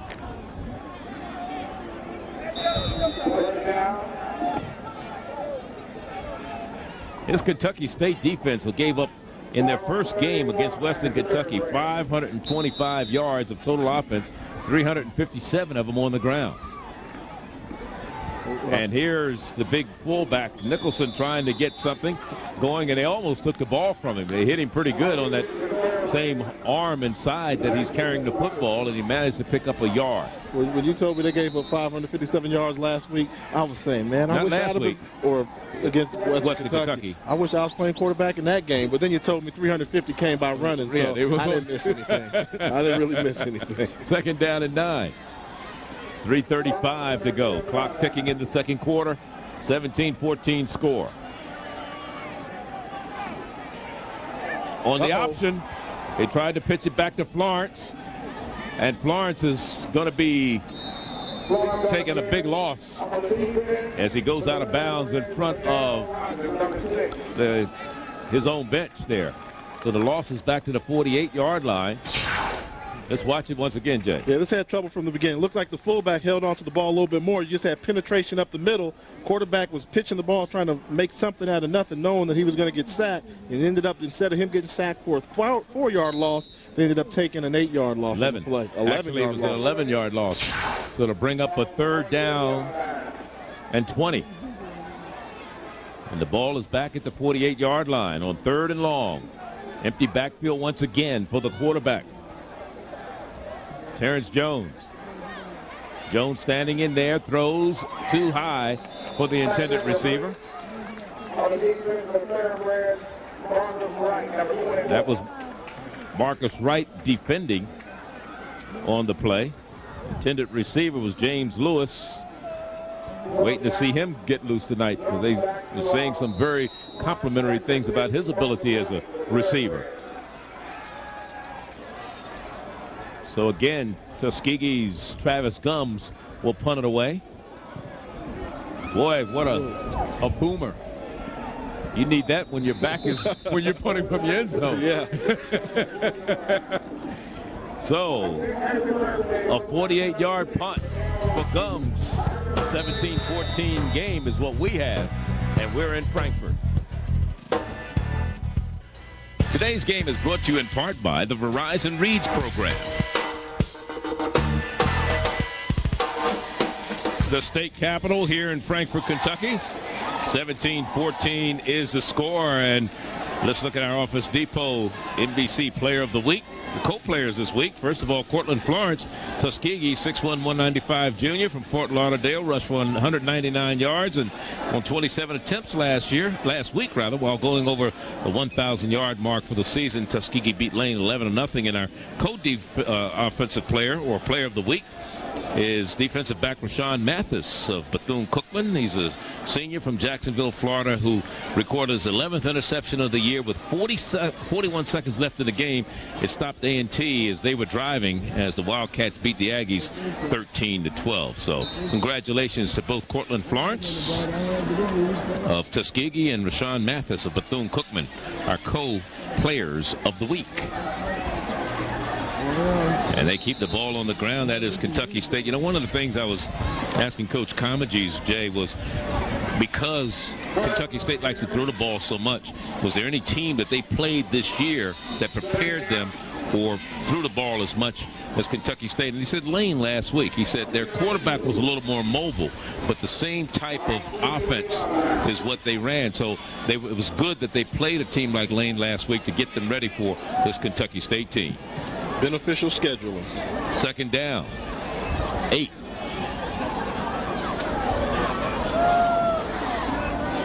Heron, he trips down in the backfield and has lost about a yard and bring up 3rd and 9. You would think that Kentucky State would be able to run the football a little bit more effectively. One of the things that Tuskegee does is they line up their defensive linemen almost 2 yards behind the ball at the line of scrimmage. So it's like they're giving you 2 yards, but you have to do a better job of pushing them beyond that mark, and they haven't been able to just lean on them and push them. If they're already giving you 2 yards, you should be able to pick up at least 2, but you can't slip in the backfield and lose 3. Well, one of the things that Kentucky State started the season as a running team, they wanted to establish their running game.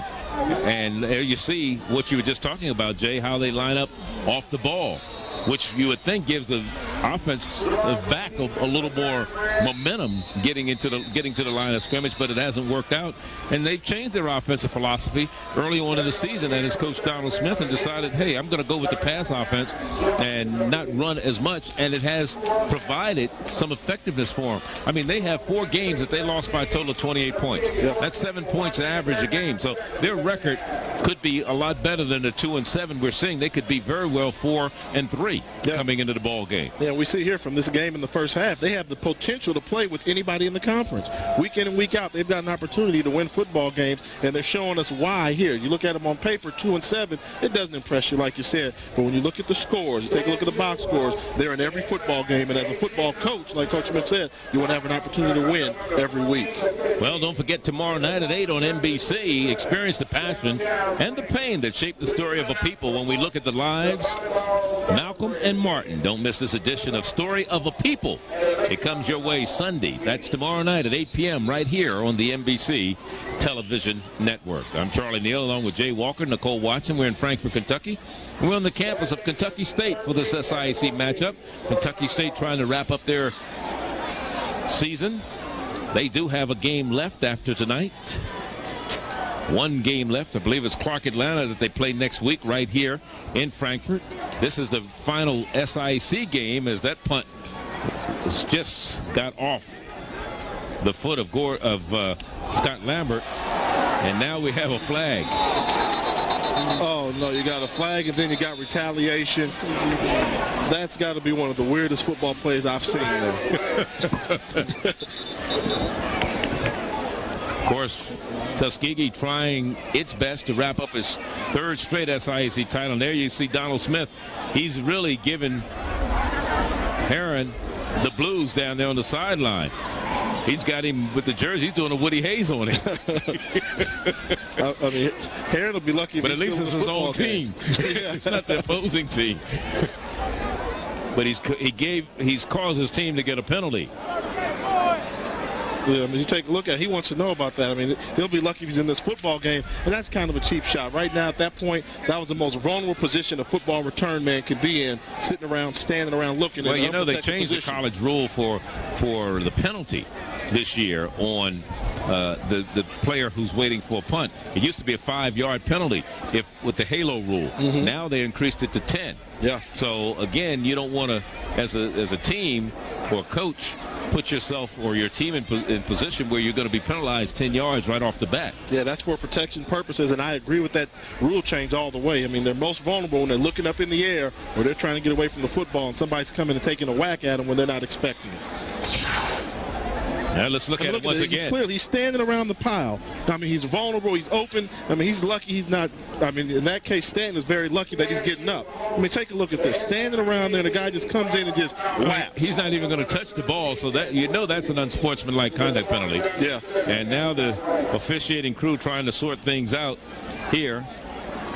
You know, and then they're trying to see right now. I think they're going to sort out if they're going to kick out one of his teammates, Stan's teammates, for retaliating. He saw one guy take a cheap shot at his opponent, and then one of the Tuskegee players retaliated against that guy and kind of protected Stanton in that case. So they're trying to sort out who's going to get kicked out here. When they're meeting this long, they're discussing numbers, making sure they're kicking out the right people, I'm sure.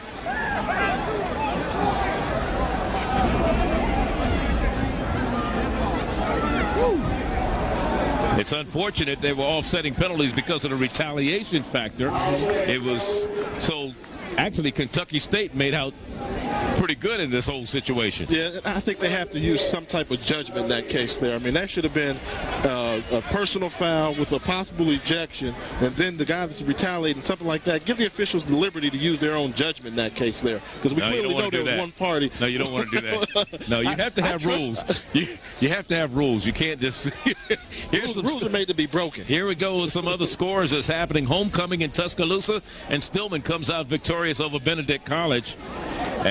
Also in the CIAA, Fayetteville State knocks off Virginia Union. That is a final. Fayetteville State plays Bowie State for the CIAA championship next week at 1 p.m. in Winston-Salem because Bowie beat Virginia State, and that allowed them to get to the championship game. Bowie wraps up the East. Elizabeth City loses, or wins, I should say, at Winston-Salem, and the season finale for those two teams. CIAA action. Hampton over Bethune-Cookman. We'll get to the rest of the scores as they become available to us. And there's Cortland Florence going to the left side with 1:20 to go. Let's look at some other scores in the MEAC. We talked about Hampton winning. South Carolina State. Howard. Look at they won. Jay's just as happy as he can be. Howard beat South Carolina State. And then Norfolk State at homecoming. You know, Morgan had been the homecoming spoiler this year. They upset A&T at their homecoming. They beat Howard. They beat Howard at their homecoming, but they also did not upset Norfolk State in their homecoming today. A&T over Delaware State. Grambling wins. They win the SWAC championship once again. Well, I shouldn't say they win the SWAC championship. They won the West. And that looked like a little interference downfield, but it looked like also a reception. What a reception downfield for Tuskegee's Sam Brown. It looked like interference, and then he looked like he bobbled the ball, and somehow he wheeled it in. It was deflected off of the defender. You see here, this is the halfback pass that's set up. Cortland's going to throw the ball to him downfield. Cortland Florence is going to hit off of the Tuskegee Kentucky State defender. So it's a good job of concentration by Sam Brown to keep his focus after he thought the ball was going to leave his grasp. He still managed to wrestle it in after the ricochet. 36 yards on that reception. We talked about the Grambling game. As you look at Sam Brown, they win their third straight SWAC Western Division title, so they'll go into the SWAC championship game, and we don't know who they're going to be playing in the East because Alcorn, Alabama A&M, all of those, Jackson State won today. You can never tell what's going to happen there. Here we go to the air. Jones looking, and he has it complete at the 1-yard line, and out of bounds is Kimball. Kimball on the reception. So a 36-yard pass. And then this one to Kimball for 28. So 64 yards and 2 pass plays for Terrence Jones. And that's kind of frustrating there because as a defensive coordinator, you were in the right coverage. You had 2 guys. You had your free safety, James Robertson, and Marcus Wright covering the wide receiver there. One of those guys has to step up and make a play there, and in that case, they didn't do it. So 64 yards on 2 passes back-to-back by the quarterback, Terrence Jones, has put the ball first and goal at the 1. Let's look at the 28-yarder right now. I mean, you can't tell from this thing, but when the ball relieves his hand, you're going to see 2 defenders there that are chasing one guy. You've got 2 guys chasing one defender. He shouldn't be that wide open if you've got 2 people that are responsible for him in his zone. So they got away with the quarterback for Tuskegee Terrence Jones got away with a bad read, but it's never a bad read if you're getting completions. And with 25 seconds left, now a timeout been called by Kentucky State as they want to talk things over. Keith McElphin. Here's the 36-yarder to Sam Brown. You're going to see the ball comes out of his grasp, and then he kind of uses the Kentucky State defender as a backboard, kind of you shoot a layup every now and then, you use the backboard. He used that guy as a backboard to help him all the passing. Great concentration by Sam Brown. So first and goal for Tuskegee, trying to take the lead in the ball game for the first time tonight. Cortland Florence, the second back in the eye. Nicholson is the up back. Florence has it. No signal from the officials yet. He didn't get there. And the smallest man on the field, Mark Myrtle, was at the bottom of the pile. Little Mark at 5'8", 170 pounds. Yeah, they moved him to strong safety for a reason. They must have done that for a reason because they realized that he's a ball hawk. He likes to get around the football. And he can get up under that pile and you don't even know he's there. Don't forget, this month on NBC, we're giving you something you can feel on the network. Premiere of Sparkle. The Cinderella story features the Grammy Award-winning Irene Cara and Philip Michael Thomas. Watch the new movie classic Sparkle this month on the NBC Movie Classic. The Golden Tigers threatening to take the lead here, trailing 17-14 with 15 seconds to go in the first half. And this is a huge stop right here because they came out with a 17-0 lead. If Tuskegee scores, they got an opportunity to go up 21-17. That could be a little disheartening in the locker room knowing that you had them beat, and then all of a sudden you let them right back into it. But again, you also know that you have 30 minutes of football left, too. Yeah, but you give up 17 points, Charlie. That hurts. Well, you don't take away the things that got you here. And I think that's probably what has happened with Kentucky State. Now one of the offensive linemen has to be brought back on. He thought he was supposed to be going off. Again, Cortland Florence, the second back, he has the ball. And he's brought down before he could get going. And the man who brought him down was Alvis. And Norman Alvis, the team's leading tackler, third leading tackler in the SIAC. Great play by him. And not enough time. They're not going to get this one off. It's halftime. What a stop by Alvis to start, keep Kentucky State or Tuskegee out of the end zone before halftime. Look at that. Look at that energy and enthusiasm there shown by the coach. He's excited. He knows how big that stand was. It's a whole lot easier to talk to your team at halftime if you've got a lead compared to being down. He's pumped up. He's on the field. That's that enthusiasm we talked about. He was running on the field. He'd have made the tackle himself if he could have. Well, let's look at how Kentucky State has held this ball game together, but more importantly, Tuskegee got back in it, and it was Stanton's 99-yard kickoff return. It was no score in the ball game at this time for Tuskegee. It was 17-0, but this was a rejuvenation play for the Golden Tigers of Tuskegee as Stanton returns this one 99 yards for a touchdown. Let's go down to Nicole with Happy Donald Smith. Happy indeed, Charlie. Coach, talk about your defense right there. Obviously, they've had a little bit of a slow start, but they were able to pull up on a very big play just now. Oh, it was a very big play. Defense, we've messed up on that a couple of times early in the year, and this year, this time in the biggest game of this young team's career, they stopped them right there, and that just gives us the momentum. We get the ball back the next half, so we're really excited. Okay, I saw you get a little animated and a little bit angry earlier about the personal fouls, the unnecessary roughness. Tell us about how you'll tell your team to approach that in the second half. Well, they know that I preach that discipline, and discipline what wins games. I just don't like undisciplined play. The young man won't play the rest of the game because I got to send a strong message that we don't fight dirty with dirty.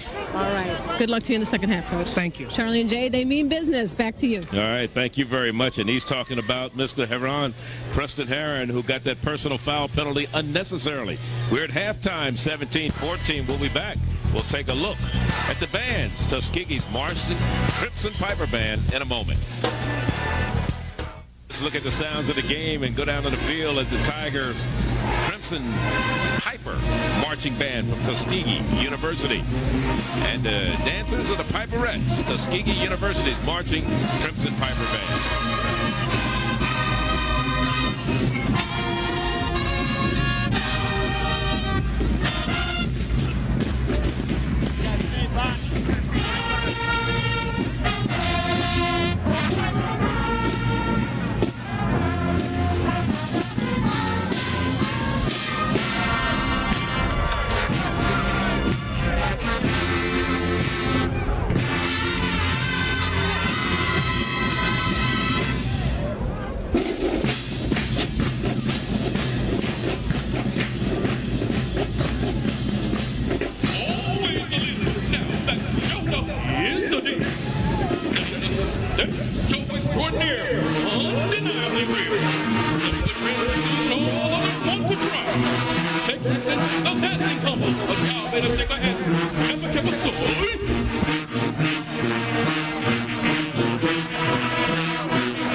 A special music-lit, accent-bound Piperette. Presentation so dynamic, just breathtakingly exquisite.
Distinction and grace is the order of the night. Performance like no other. Crimson Piper style, always done right. Hip-hop medleys musically merged together. Today's hits performed with unheard of flavor. Just give me the light. By myself, Kia's Kang Wang. Are we cutting? I get high. This is the way we ball. Ballin' boy. You jam, Pipers. Jam.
Tuskegee University Marching Crimson Piper Band with the dancers, the Piperettes from Tuskegee University in Tuskegee, Alabama. Back with more in a moment. Of the game continues with the Kentucky State Marching Thoroughbred Band under the direction of Tim Chambers. The K-Rettes are the dancing young ladies, and let's go down to the field as the Thoroughbred Marching Band from Kentucky State University takes the field. Ladies and gentlemen, especially you, Tuskegee University, for the best in marching proficiency and musical excellency, led by the super untouchable head drum majors, Michael Simpson, Michael Quinn, and Jenny Dickerson.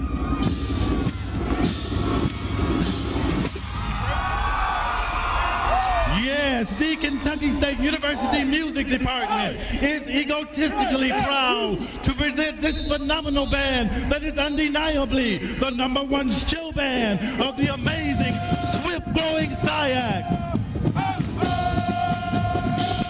So rest assured, Tuskegee Marching Tigers, you were good, but we shall be better. But we are the majestic, invincible Kentucky State University Marching Thoroughbred Band.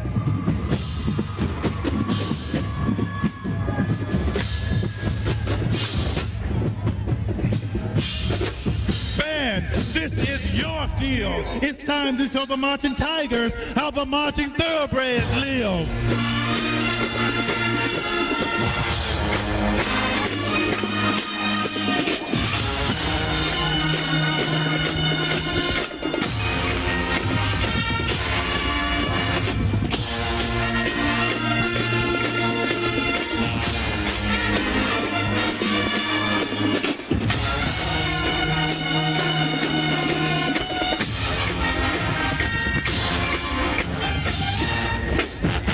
And now for the fallacious and explosively tenacious opening of tonight's halftime show. The band, brilliantly orchestrated by the distinguished band director, Mr. Timothy Chambers, presents an invigorating musical arrangement featuring a multiplicity of intricate drills with circular patterns in motion, stepping effectively to the music of Earth, Wind, and Fire entitled In the Stone.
God, dancing, sassy dancing, superbly choreographed to warm the inner pulses of your body. Desire a vision of 1,000 eyes, they more electrifying than ever before. They are unquestionably the masters of showtime dancing. The indisputable K-Rex, dancing and prancing with a feisty attitude to the music of cameo single girls.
That's the way it has been. All right, Eddie Robinson did it best. 408 wins for him, but now these are my coaches in training. I think they've got it covered. We're at halftime for the Kentucky State University Tuskegee football game here in Frankfort, Kentucky. We'll be back with more Black College Sports on MBC. We're at halftime. Kentucky State leading Tuskegee 17-14. I'm Charlie Neal along with Jay Walker. Nicole Watson down on the sideline as we get ready for the second half. And kind of a surprise. A lot of people not expecting Kentucky State to be in the position they're in right now, Jay. Yeah, it's been one of those type of games. They came out, played early. They played with a lot of momentum. They got a little conservative in the second quarter, but the key is they protected their lead, and they're still winning at halftime. And let's look at some of the first half highlights. First of all, Sean Johnson going to the air early and often. Here he completes a touchdown pass to Lester, and that made it 7-0. Kentucky State out in front. And then Johnson brought him back down the field again with another drive. This one going to Jeremy Douglas, and he takes it to the house. And it's a 14-0 lead. And after Lambert's field goal, the ensuing kickoff returned by Stanton. And he hits the left sideline, goes down in front of his own bench, and takes it 99 yards, the longest kickoff return and the only one for a touchdown for Tuskegee so far this year. And then coming back was Cortland Florence. He was having a big game early, and here he goes to the right side, and he takes it into the end zone, and that puts it at 17-14. And then the biggest defensive play of the first half, here's Norman Elvis with the stop of Cortland Florence, the last play of the first half that has preserved the 17-14 lead for Kentucky State. Let's look at the first half statistics. 108 total yards for Tuskegee. Kentucky State with 121 yards. Both teams have turned the ball over one time. Time of possession favors Tuskegee. Both teams have been penalized 6 times. Yeah, Kentucky State had a huge advantage in terms of time of possession in the first quarter. Second quarter, they allowed Tuskegee to score 17 points unanswered. They were very lucky it wasn't 21 points, but the great stop by Norman Elvis at the end. But what they've got to continue to do is go back to the passing game. They had early success in the middle. Find a way to get some more wide receivers open in the middle, because they need this number right here instead of it to say 90 yards, they need that number to end up around the 200-plus yards in order for them to have a chance at victory today. If you're Tuskegee, what you have to do, no more turnovers, control the football, and you can't just have a running back as good as Cortland Florence when you only have 22 yards rushing. That's just not going to get it done in a game like today. They've got to get that rushing total up there higher, get him going on a track for a 100-yard game rushing. Talking about Sean Johnson, he had a 384-yard passing day against Benedict earlier this year, and he threw 3 touchdown passes against Fort Valley. So he can get it done. And, you know, he's learned. This is a learning curve for him. I mean, he didn't start in high school at all, never started a game at all. His first start came on the college level, so he's still making those learning curve mistakes from inexperience. And he wasn't scheduled to be the starter here this year. Jonathan Harris was the starter until he broke his left arm, and now he's out for the season. And so he basically got the job by default and has done a pretty good job. It's been a learning experience, as you said, for Sean Johnson. Kentucky State won the opening toss at the start of the game and deferred to receive the ball in the second half. And they'll be moving from left to right as you look at Donald Smith, second year, graduate of Western Kentucky. Tuskegee with the ball. Travis Gums has it on the tee, preparing to kick off to start the second half. The ball blew off the tee. It's a windy day here in Kentucky, and the wind had died down a little before game time. Not cold by the cold standards that they can get down here in Kentucky, but the wind has been whipping. Yeah, I'm glad I knew it was windy, because I knew there was some reason. I hit the prettiest tee shot on the second hole, Charlie, this morning, and the wind must have just pulled it back. So something got in the way there. Yeah, your swing. You're not the golfer. You don't care. I mean, I crushed the ball. Your swing got in the way. That's what happened. And here's the kick to start off the second half. And downing it in the end zone will be Marcus Wright.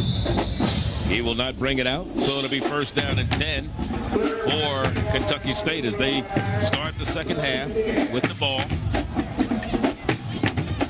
And the evolution of the black college game, we talk about how we always improving and getting better at the level of competition there. I remember there used to be a time where every time a team kicked off, you assumed they were going to get the ball back on the 40-yard line. Special teams and kicking games have improved tremendously on the black college level. And you see the stats on Sean Johnson. He was intercepted one time, and that was Drayton Florence, or I should say Jeff Stanton, who actually picked him off in the second quarter. He's back to pass on first down. Has it complete for first down across the 30 to the 31-yard line, and it was Bryant on the reception, Chris Bryant. So again, this is the way that Kentucky State started off the game, throwing those quick passes. They rely on their receivers to run after the catch, do a good job. They don't throw a lot of long passes downfield, but they throw those short underneath passes, and their receivers do a good job of picking up additional yards. This was batted in the air. That was a dangerous, almost intercepted type pass. Jeremy Douglas, the intended receiver, and to bring up second down, second and 10. You know, they throw a lot of crossing patterns, and the problem with crossing patterns, you have to make a very accurate pass. But if you have man-to-man coverage, you have to be a precision passer. Johnson's got to work on his accuracy a little bit in order to thread that needle in there when the guy's playing man-to-man coverage running across your face. The leading receiver in the conference, Gordon Miles, has been silenced. Only one reception for 1 yard in the game so far. And now we had a mishandle of the snap. That'll bring up a third down, third and about 14, a loss of 4 on the play. And this what when you have an offense that's predicated on those crossing routes, this is the tough situation for you to get the first down because you're so used to running 5-yard routes. Now you have to go for 15 yards in order to get a first down. So they kind of struggle a little bit in these situations. 7 different receivers caught passes from Sean Johnson in the first half. And he's back to pass on third and long, in trouble, and he's going to go down. The defense came in and did a good job.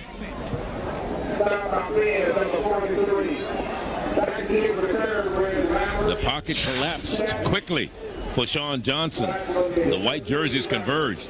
Yeah, he's got a couple guys open, but he didn't have an opportunity to even get the ball out of his hands. The rush from Tuskegee was so strong and so fast, all he could do was eat it. From his own 22, The punt comes down to Stanton. Stanton looking for a wall. There's a flag, a push in the back. He's trying to get to the right side and falls down shy of midfield. But it is going to be a penalty against Tuskegee. So from the spot of the infraction, a penalty will move the ball back inside the 35-yard line, probably around the 30. 32. Illegal block in the back, Barry Anderson. This is the 13th penalty of the ball game, 7th against Tuskegee. And that's just something you wouldn't expect from a team. When you're going and playing an opponent that's not supposed to be your equal, you shouldn't have all these penalties. These are just mental errors right now, and they're playing down to the level of their competition. So at the 34-yard line, that's where Tuskegee will get the ball for the first time in the second half.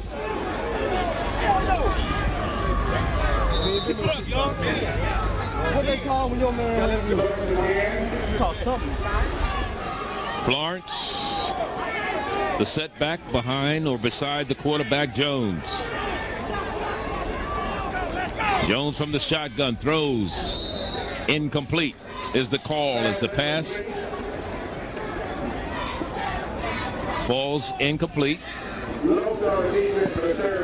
Going up top, I mean, that's a pass he's got to hit. The wide receiver just ran a 5-yard hitch route. He's wide open. Jones has to relax a little bit, set his feet, make a better throw to get his completion percentage up there. He's a 61% passer. There's room for improvement if you complete the little passes to give your receivers an opportunity to catch the football. They can't catch it laying on the ground. Ranked number 2 in the SIAC in passing and 5th in total offense and 26th in the nation in Division II in passing efficiency. Lets one fly down the far sideline, and the receiver falls down out of bounds and goes incomplete. Intended receiver was Calvin Russell way downfield. I like the coverage there by Kurtwan Lothar. He did a good job of using the sideline, running the wide receiver to the sideline, man-to-man coverage. The quarterback would have had to make a perfect throw in order to make that completion. By him utilizing the sideline to his advantage, he ran the receiver to the sideline. Calvin Russell was the intended receiver. Now he goes off.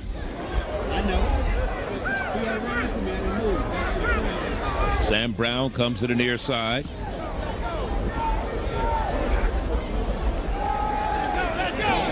Blitz got to him.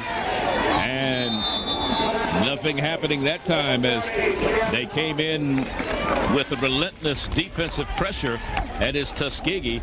Coming up with the sack is Kelvin Harvey. Yeah, and take a look here at the blitz and the pressure. When you see guys with numbers like 53, 48, and 41, those are linebackers blitzing. They shouldn't be there. Normally you look for 70s and 90s from the defensive linemen. Whenever you see the linebackers making plays, they're bringing a blitz there, and they got to him on that play.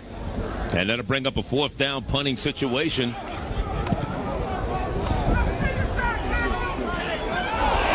Ball is dropped and picked up at the 35-yard line by Marcus Wright. Timeout on the field. 17-14. We're in the third quarter. And we're in Frankfort, Kentucky, SIAC. Some future stars here on the campus of Kentucky State in Frankfort, Kentucky. They've got a little sideline football game going in addition to what's going on the field. Let's see if we can figure out who these kids are. Was that Douglas or Lester? Kentucky State distribution, they've passed to 7 different receivers. 6 have caught passes. We haven't seen Talbert or Montgomery, some of the other good receivers for this Kentucky State team, on the receiving end of passes, and their leading receiver, Gordon Miles, only has 1 reception on 1st and 10.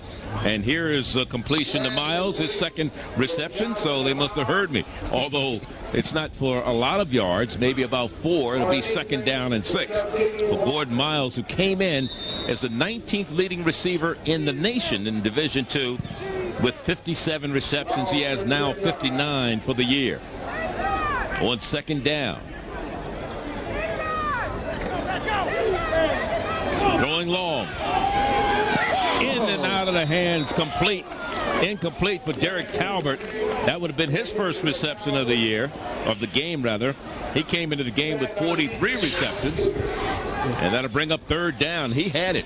Made the adjustment, but just didn't bring it in. I mean, Johnson makes a fantastic pass here. It goes right through the breadbasket there, as we call it. For Johnson to have not played a lot, he has a lot of poise about him. He puts the ball where his receivers can catch the ball. He just needs a little help there from Talbert to make that reception. 3rd down, 3rd and 6.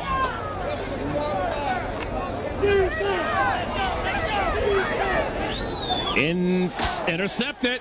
This one will be 6 for Kentucky State. Going on defense, Florence.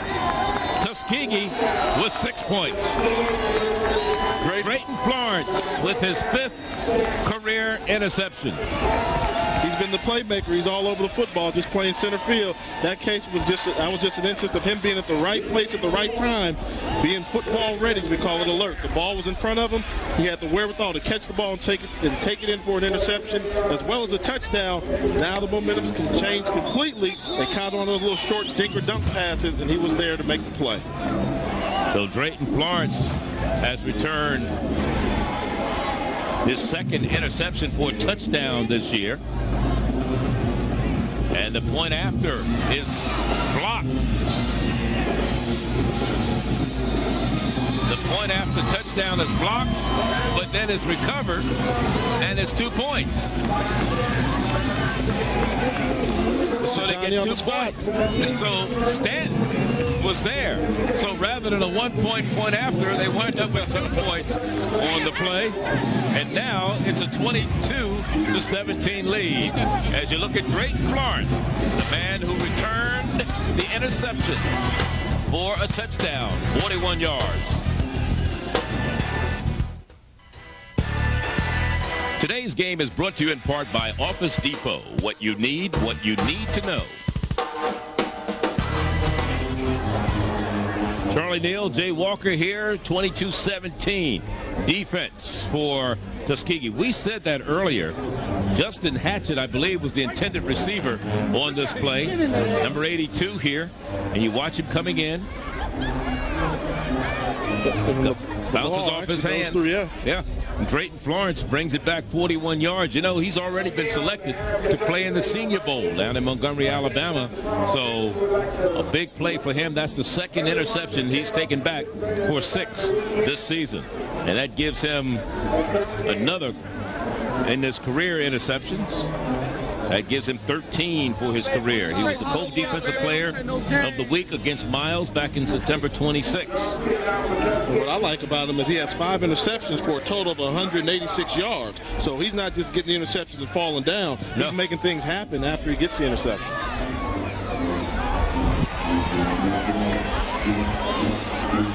This is Gordon Miles on the return, and Gordon Miles takes it out at about the 27-yard line.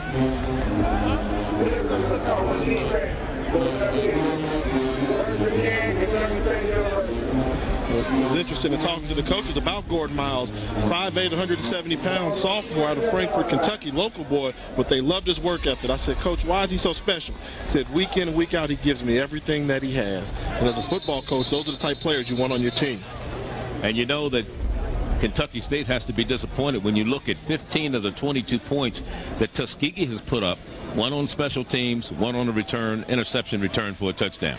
Yeah, especially they've had some letdowns there, and they definitely have dominated this football game. It's just been 1 or 2 big plays. They've come from special teams as well as on defense, but overall they've outplayed Tuskegee today. But big plays, big games, and that's what you need, right? That's right. Of course, Kentucky State on the defensive side of the ball. Here's a pass in the middle of the field to Bryant. Bryant has a first down at a 46-yard line. Tuskegee again came into the game looking for that possible elusive 3rd straight SIAC title, but it looks like it was going for them so far right now. Yeah, and if they're going to get it, it's not going to come without a fight. I think that's what Kentucky State is saying today. If you're going to win the title, then you're going to get it with a fight. We're not going to lay down and just give it to you unopposed.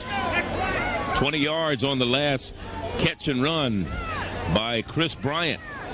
And Bryant has 3 receptions for 39 yards so far today. Quick pass in and out of the hands of the receiver on the far side. That's the fullback Cassius Chambers, who also had a pair of receptions before that play. I mean, that's a ball he's got to have there. I mean, threw it in the perfect spot, right between the 8 and the 4. He's got to come down with that catch there. That's one of the ones that's tough to have, but Brandon work it out. Is the one they're looking at, his leg on the sideline for Tuskegee. Okay, those are the muscles. It's active when you press down. Second down and 10. And this one is complete. On the receiving end is Ryan Montgomery. So Ryan Montgomery gets his first reception of the night. He's going to be about a yard shy of a first down. They're shuttling in a whole lot of receivers after every play. They're shuttling in a whole new group of receivers from one play to another. Fresh legs. And the thing about it, we've seen a lot of zone from Tuskegee over the last couple of plays because they're running out of DBs. You got 5 receivers the whole time. Now they have to play zone to protect those linebackers because those linebackers can't run with these Pony Express guys. 3rd and 1. Ryan Montgomery with the 9-yard reception after his first reception of the night. From the gun. Throws in and out of the hands. Just relaxed a little bit too much. The intended receiver, will he come back in the game tonight? I don't know. You drop an easy one like that. That's Delon Richard, the tight end. The transfer from Laney College. He only had 5 receptions coming in, and he just dropped the big one. Would have been an automatic first down. This will bring up a 4th and 1 again. And again, you figure if Chris Bryant had been in that slot, that wouldn't have been dropped. Yeah, if he holds on that ball, he gets the first down and then some. Right. He was wide open with plenty of room in front of him. Lester was the man in motion. Lester gets the call, gets the first down, and gets more down inside the 40 to about the 38-yard line. Goes the running back Eddie Lester out of Hillen Community College from Jacksonville, Florida. Team's leading rusher. Let's go down to Nicole. Well, Charlie, Ricky Hayes, the director of sports medicine for Tuskegee, tells me that Brandon Hooks has a contusion on his left calf. He got hit by another player's helmet. He's going to have him do some stretching exercises. He said there's no problem with his knee or below his calf on his ankle area. He's fine. He's going to have him do some stretches. He should be back into the game. Back to you, Charlie. All right.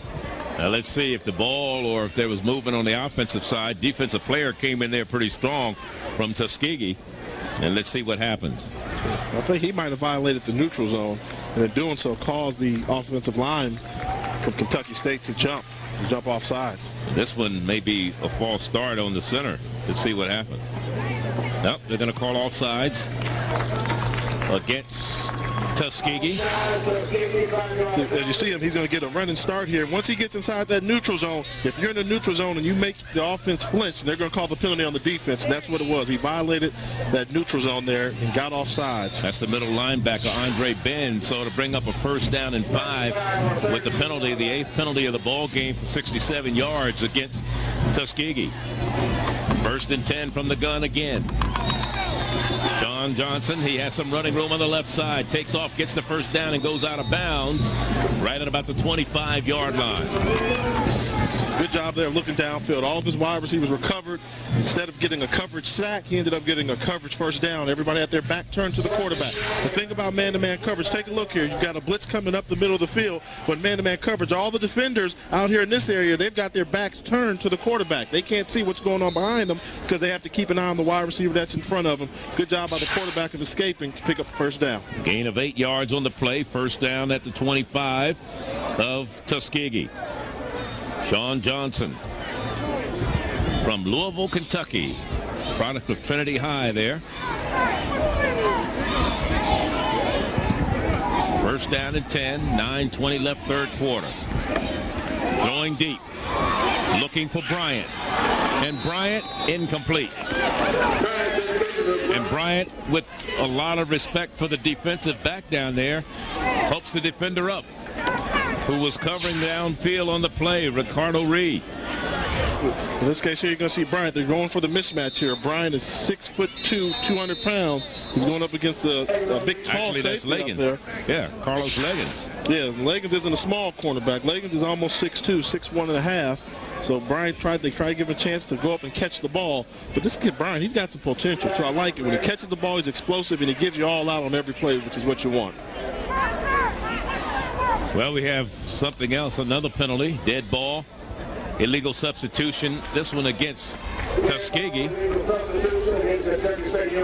That's a 5-yard penalty. When you shuffle 5 or 6 guys in on every play as they do with those wide receivers, I'm surprised it doesn't happen to them more. Well, they have a platoon situation, so you should know which platoon you're in.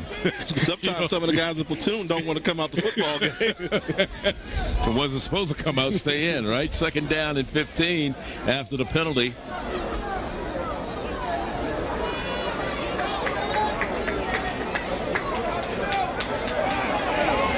Throwing again, deep downfield. Receiver has it. Touchdown! Kentucky State. On the receiving end is Alton Darling. He comes up with the reception. That is his 2nd touchdown reception of the year. The freshman from Gainesville, Florida. Darling did a great job of using his body to swim the defender past him on an underthrown ball. As you take a look at the pass here, this ball is underthrown. Toughest ball to defend is an underthrown football. And in doing so, you see what happened there. He got the touchdown. He did a good job of swimming the defensive back by him. Leggins, they're picking on Leggins a little bit. As Leggins went by, he managed to control his body and come back and get the football. Great catch. 63-yard drive. Make that a 73-yard drive.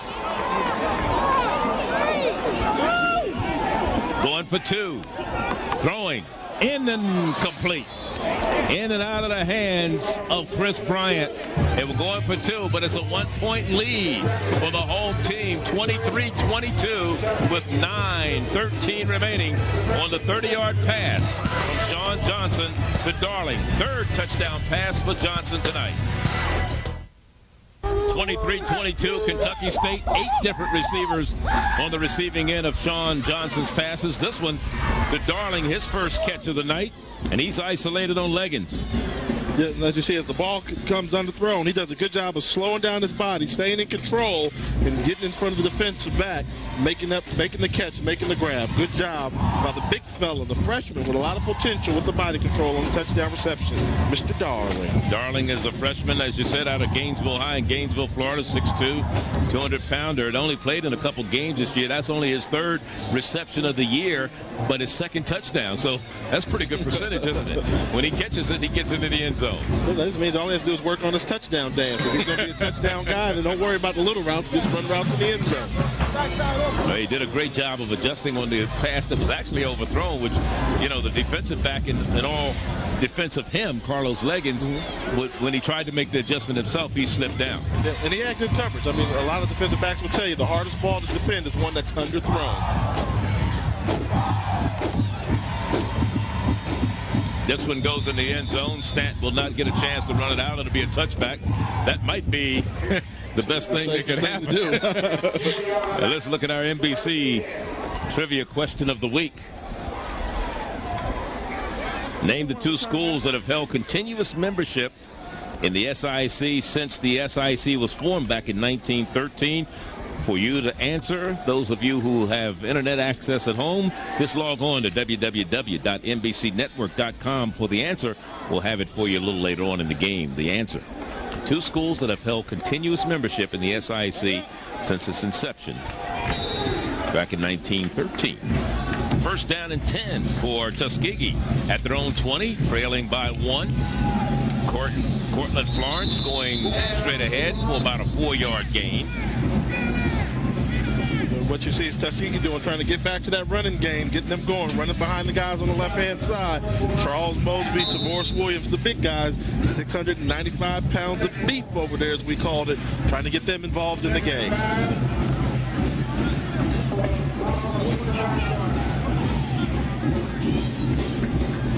Second down, 5, make it 6.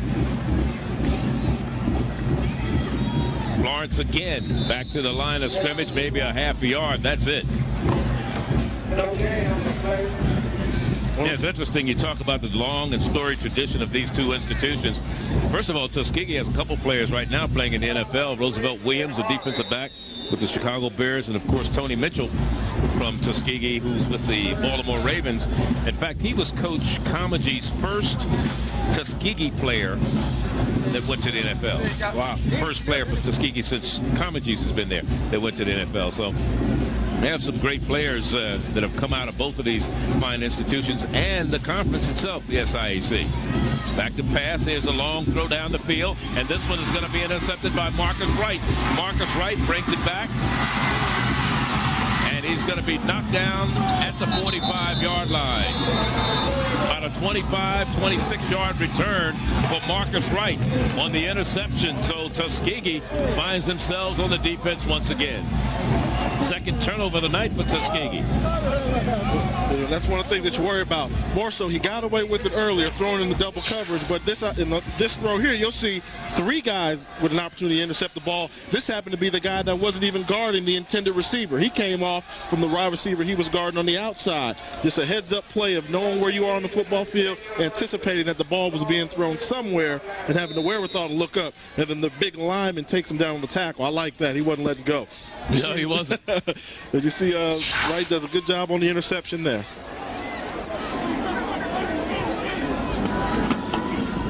Johnson looking for his fourth touchdown, and this one goes incomplete, intending it for Talbert.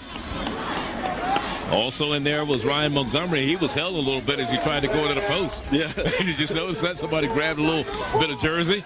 It's only cheating if we get shot, Charlie. Yeah, second down 10. One of the things, the quarterback seemed like he had his mind made up before he threw the pass. And that was just what you want to do. It get you in trouble often. Check one. Tuskegee has one game remaining, and that's on Thanksgiving Day against Alabama State, that traditional Turkey Day Classic down in Montgomery. This is incomplete. That was dangerous, that one. That was intended for Jeremy Douglas. 7:29 and the clock running here in the third quarter. And this will bring up a 3rd and 10. What they've got to do, they're playing man-to-man coverage. You can't get the short route. Same thing happened in the first half. You beat them early on a couple short throws. Now they're going to make you throw the ball downfield. They're open for the big play. He just has to capitalize on the one-on-one coverage. Talbert is the man in motion going to the top.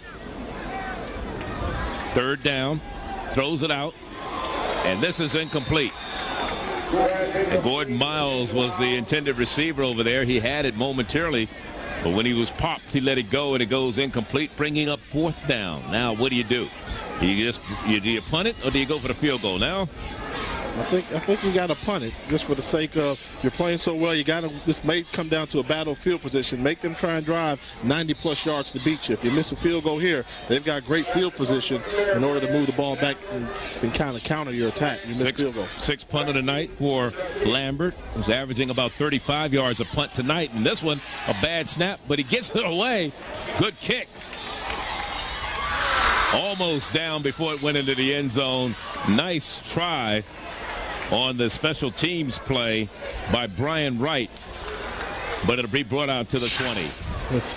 This is a great effort by the punter here, Scott Lambert. You take a look, the ball's terrible snap. It was laying on the ground. He still had the presence to pick up the ball, realized he had enough time to get the kickoff and give his team an opportunity. That could have been a disastrous play, but he made a heads-up play. Well, MBC Network brings you more great family programming, more Black live college sports, more movies, drama, sitcoms, news, and information. Tell all your family and friends. All they have to do is tune in to NBC, your family's urban network. Call your local cable operator for NBC. Next week, Jay and I will be down in Daytona Beach. We'll see your alma mater, Howard University, against Bethune-Cookman. Should be a whale of a ball game. Here's Jones throwing it deep down the field. It goes incomplete over Kimball, who was the intended receiver. We're going to talk about that game. We showed some of the scores at halftime. A lot's going on. That game has a lot of importance in terms of black college football and that elusive national championship. Well, it has a lot of importance as far as the MEAC is concerned because, of course, Bethune-Cookman suffered their first loss today. They still have a date with Florida A&M in the Florida Classic, which could or could not decide the MEAC championship. Bethune was in the driver's seat until they lost today. They were unbeaten, so they suffered their first loss. FAMU only has 2 losses, so that's going to be a very interesting matchup. We're going to have offsides against Kentucky State, so that's going to give Tuskegee a 5-yard advantage right now, and it'll bring up a 2nd down and 5. Let's go down to the sideline in Nicole. Well, Charlie, the question tonight is whether Kentucky State can hang on. Now, they scored 47 points against Pine Bluff earlier in the season. That was their highest scoring game. Their offense does a good job, but they're rather anemic on their defense. In fact, they rank totally last in the SIAC in total defense and scoring defense. They give up 427 yards per game and 36.7 points per game. So, can the defense hold on to make the offense continue to look good? Well, we'll see. Then that game you talked about, Nicole, against Arkansas Pine Bluff was a 4-overtime affair. So that made it also a little more interesting as Florence goes into the line. They won that 47-44. They started out the season with a loss 49-0 to Western Kentucky, the only time they were shut out this year.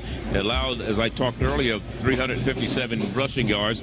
They lost to Morehead State by 5, to Fort Valley by 12. Those are two games they're right in there. They lost to Morehouse by a score of 45-16. Beat Arkansas Pine Bluff in 4 overtimes, even though they gave up 380 yards passing, which was a season high for them defensively.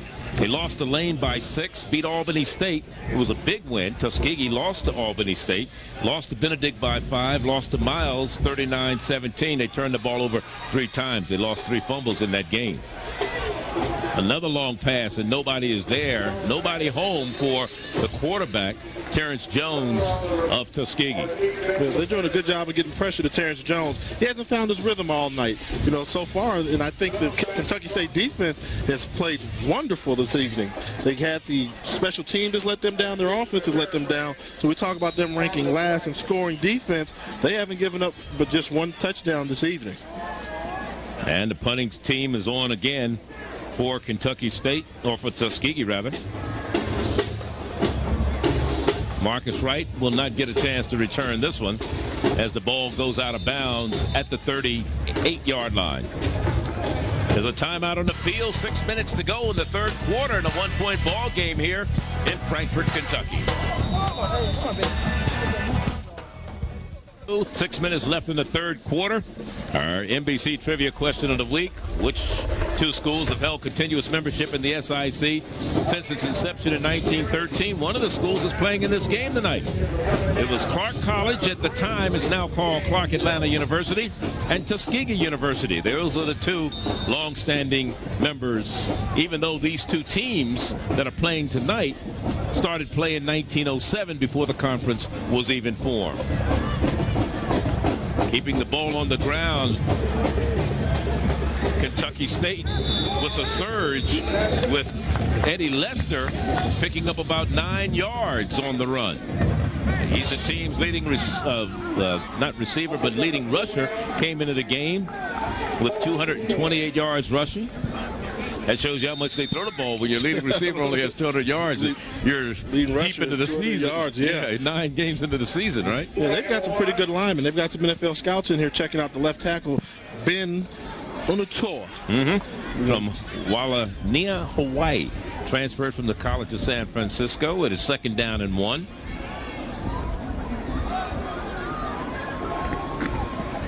Eddie Lester again, trying to turn the corner, has the first down, and inside the 45 to about the 43-yard line goes Eddie Lester.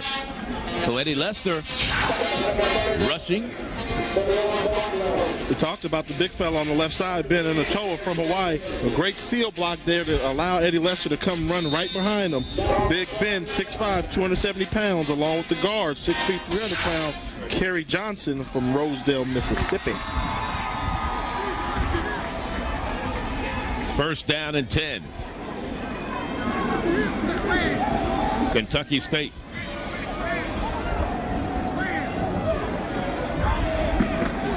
Lester again. Lester close to another first down, a gain of about 8. So this was something that we saw them do toward the end of the first half. Keep the ball on the ground, but they were not able to gain any significant yards, something that they're doing right now. Yeah, I think it was just kind of down the distance. So you take a look at Lester's going to hit the hole hard. Look how big that crease is down there. Plenty of room to run. He does a good job of getting to the hole in a hurry. Holes that big make it real easy to get positive yardage. It'll be 2nd down and 2 now. Lester's been the workhorse so far this evening.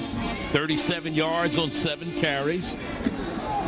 And now the quarterback, Johnson, decides to keep it. He should have enough for the first down as he slides down at about the 33-yard line. And what doing a good job of running the football creates for you is an opportunity to throw the ball. If you know a team likes to pass as much as Kentucky State does, you don't play them for the run. So if you hit them with a couple runs, then you make your opponent have to play for the pass a little bit. Sometimes if that just means one extra person coming down closer to the line of scrimmage to defend the run, big things can happen. Now, coming in to this game, Tuskegee had recorded 3 shutouts this season, including an 11-0 win last week over Lane College. They had 2 safeties in that particular game. They started the season with a 28-0 win over Clark. They beat Winston-Salem 36-15, shut out Benedict 7-0, beat Lincoln out of Missouri 46-20 before they lost to Albany State. In that game that they lost to Albany State 40-20, they were held to a minus 18 yards rushing. And Coach Comegys felt that was the game that got their team to wake up, because you win and you think you're invincible. And he said he really saw some character in the players because they really got emotional. Some of the players cried after that loss to Albany State. They beat Morehouse 19-14, beat Fort Valley 34-23, where they allowed a season-high 315 yards rushing, 170 by the number 1 rusher in the SIAC, Duron Crossan of Fort Valley. And then, of course, last week shut out Lane 11-0. They did get the first down. It's 1st and 10. Kentucky State. Lester with the ball once again, gets into the line and picks up maybe 2. Give him 1 yard on the play. It'll be 2nd and 9. Now, it seems like you've softened them up a little bit. They're starting to play you for the run. Give them a play action now. Next time you get the ball, fake like you're going to run the ball, then go up top with a pass. I think it'll be wide open. There's Coach Comegys, graduate of Millersville University. He was a defensive coordinator under Billy Joe, who's now at Florida A&M at Central State. And, of course, his offensive coordinator is James Woody, a former quarterback under Billy Joe at Central State. Played on that national championship NAIA team. Johnson with some time, trying to elude the rush, throws it deep, and no one's there, out of bounds. Now, that's outside the tackle, Jay. Oh, Charles, that's on the other team's bench. Well, that's outside the tackle. Am I right? Okay, by definition it is. Look at the cop there. You're running towards me. I can't protect you over here on the sideline. That's Alabama State's finest. The state of Alabama's finest, I should say, not Alabama State's finest, because they'll think I'm talking about the school as opposed to the state. Yeah. And I wish that I would like to see Johnson settle in the pocket. He ran outside of the pocket when he really didn't have to. A case of nervousness because he had a pocket there that he could have continued to look downfield to pass. 3rd and 8, 2:30 left in the 3rd quarter. Pressure, stepping up, face mask. So that's going to give him a first down. Now let's see if it's a 10-yard face mask or 5-yard face mask.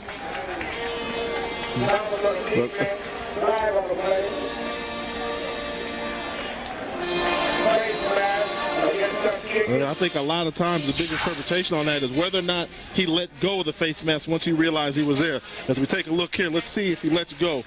He uses the face mask. He holds that. He holds on to that one. That's a 10-yarder. Yeah, that's a big one. That's a big one. You know, if you touch the helmet, it's almost, and you get caught in there, it's like, okay, I hit the helmet, I knew I did it, then I released. But in that case, when you twist the neck like that, they're going to make it a bigger yard penalty every time. I believe that was Francois Thomas who was guilty of the face mask infraction. First down and 10 at the 19-yard line for Kentucky State, leading 23-22.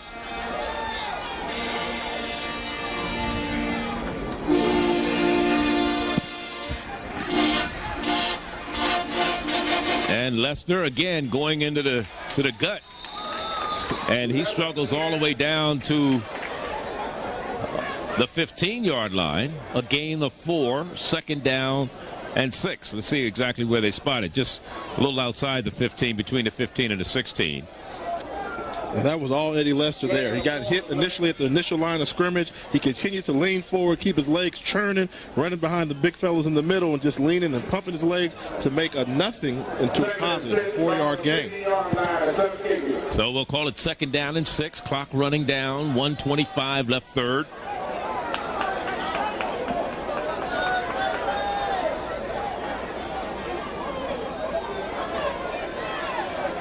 Little play action, looking for Darling. Darling can't get to it. on the far side. Drayton Florence defending for Tuskegee. You know, one of the things that Coach, and I like what Donald Smith said as the coach of Kentucky State, he said his philosophy is hard work, self-discipline, fun, and family. And you can't be a part of this family here at Kentucky State until you have the first two, which is hard work and self-discipline. And it means a whole lot. I mean, it means a lot, not only in the game of football, but in the game of life. He's trying to teach these kids lifelong lessons, and he's doing a good job so far. 3rd down and 6 after the incomplete pass. Here's Lester trying to get the first down marker, and he's going to be stopped shy after a 1-yard gain to about the 15. That'll bring on the field goal kicking unit. And here comes Scott Lambert. Lambert has already hit a field goal this afternoon of 41 yards. This one will be about a 32-yard field goal for Lambert. He is 9 of 16 so far this year in field goals. And now a timeout is being called by Tuskegee with 39 seconds to go. Rick Comegys wants to talk things over with his defense and his special teams. Rick Comegys, the 10th year as the head coach of Tuskegee. His road record coming into this game was 34-11 at Tuskegee, so he's used to winning on the road also. Don't forget, Tuesday night at 8 o'clock, you can take a short walk down memory lane, then hoop it up with NBC Sports Classics Game of the Week. Watch the rebroadcast of the best CIAA, MEAC, SWAC, and SIAC basketball action comes your way this Tuesday at 8 p.m. Eastern Time right here on MBC.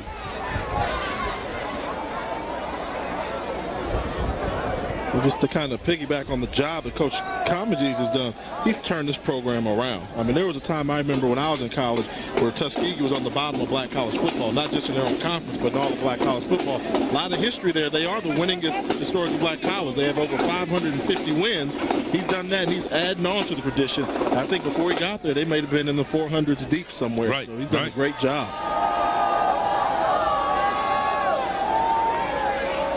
So this will be a 32-yard field goal attempt by Scott Lambert, who already has a 41-yard field goal in the ball game. This one is up, it is long enough, and it is good.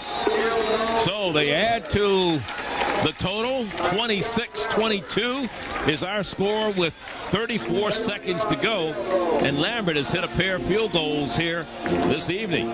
26-22 our score. Let's look at the SIAC standings of what's at stake for Tuskegee. They were hoping to wrap things up tonight, but Fort Valley right on their heels now in head-to-head competition. Tuskegee beat Fort Valley, but Tuskegee can ill afford to lose here this evening because Fort Valley still has an opportunity to wrap things up. Fort Valley, I'm not sure if they're playing today or not. I think they're idle today. In fact, Fort Valley is idle today. They're watching. They're playing. They're watching. That's right. They're playing cheerleader. They're playing cheerleader. You know they're cheering very hard for this Kentucky State team. And you saw the rest of the standings there. Morehouse, Albany State, Miles Lane, Benedict, Kentucky State, of course, and Clark Atlanta round out the standings. Some of the fans in the stand, some of the band members, cheerleaders. That's the Kentucky State contingency. So Lambert, so far this year, in the field goal department, is 10 of 17. He's hit a pair here tonight.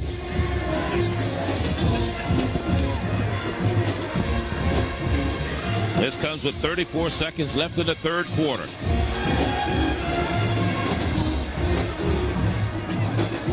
This one may be going out of bounds, so we may get a penalty, and we will get a penalty. And let's see if Kentucky State will have to kick it again or whether Tuskegee will take the ball with the penalty. Considering the success they've had on returns, I'd make them kick it again from a little bit further back. And give one of my best players, my better players, Stanton, an opportunity to try and do something special. They've got Stanton back there as well as Cortland Florence, two of the most exciting players on the field. Give them another opportunity. As you said, Stanton has already returned to kickoff 99 yards for a touchdown tonight. So he would like to get his hands on the ball and repeat that feat right now, especially with his team down 4 points.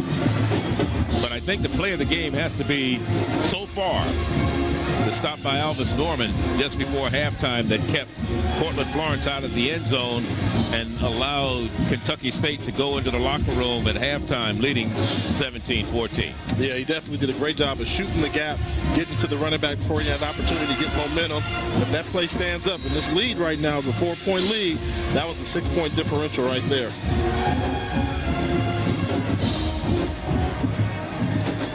So Scott Lambert will have to do it again. Kick it off. Keeps it on the ground. They know who not to kick it to, don't they? Yeah. But you never know. Here's an up man picking it up for Tuskegee, and Christopher Bates, the tight end, and he is knocked down at about the 36-yard line. So far, one of the coach's fears in talking to the defensive coordinator of Kentucky State, Keith McElphin, he was really worried about his secondary giving up the big play. They've only done that once, and they've made great halftime adjustments and in-game adjustments as well. So I definitely think that they're playing a tremendous football game. Be interesting to see if they can continue to hold off the big play. It's almost like you feel it's coming sooner or later. You just don't know where it's coming from. Terrence Jones with his team down by 4, 1st and 10 at their own 36. Back to pass, has it complete to Kimball. And Kimball is down after a 9-yard gain.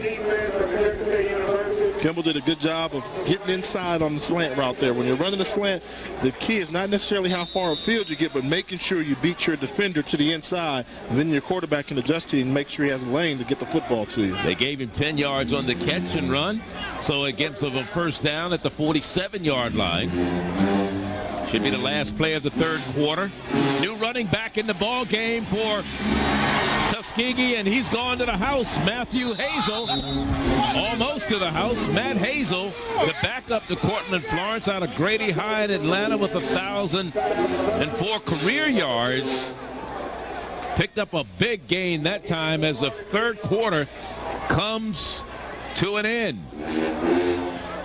44 yards on the run by Matt Hazel. 26-22 as we go into the fourth quarter. As we start the fourth quarter here, 26-22, Kentucky State over Tuskegee, but Tuskegee threatening with a 1st and goal at the 9-yard line of Kentucky State after a 44-yard run by Matt Hazel, his first run of the ball game. He makes it a memorable one, and it's his longest run of the season. Prior to that, his longest run was 41 yards. And here he goes once again. Back to the line of scrimmage, that's it. Yeah, Matt Hazel, an interesting story. I mean, he was the starting running back, and then he lost his starting position to Cortland Florence. So he's got some talent. So it's almost like they have dual '1 running backs. It just happened that Cortland Florence made the most of the opportunity, got hold of the starting position, and didn't give it back. But Hazel's a great running back as well with senior leadership, 5'11", 192 pounds. Florence, 42 yards on 20 carries tonight, and a touchdown. Hazel came in and picked up 44 yards on one play. Here's a battle for the ball in the end zone, and it goes incomplete. Kenneth Horton was the intended receiver. He hadn't caught one tonight from Hollandale High in Hollywood, Florida. He came in here as a transfer from Savannah State.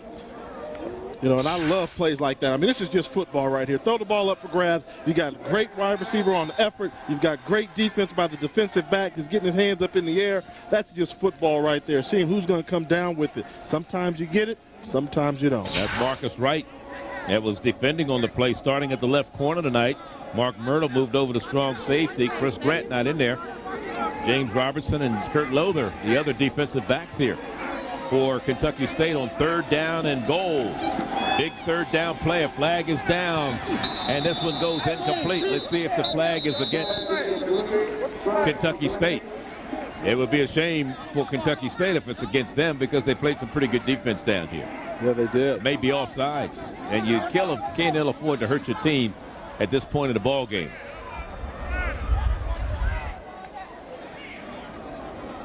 Now conference going on with our officials.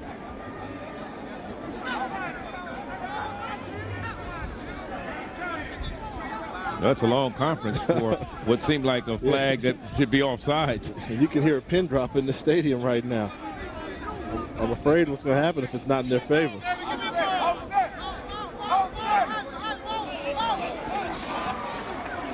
Offensive pass interference and offsides against the defense. They're offsetting penalties, so repeat third down.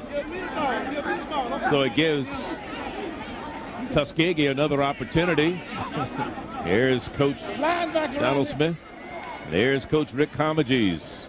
Opposing sidelines. Here's a man who has done a great job with this Division II program. He's destined to move up in terms of coaching opportunities. Maybe to a good Division 1A, AA program, and maybe some opportunities for him. Both the MEAC or SWAC after this season. I think so. The most respect you get as a Division II program is when Division I AA programs don't want to play it. Right now, there aren't any 1AA teams that want to schedule Tuskegee on the map. That's a sign of respect. They've lost 2 games out of the last 33. They've won 31 of the last 33 games. I mean, that's saying a lot.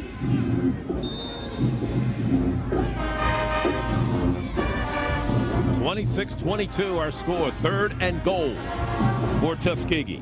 They are trailing by 4. Going to the air. Incomplete.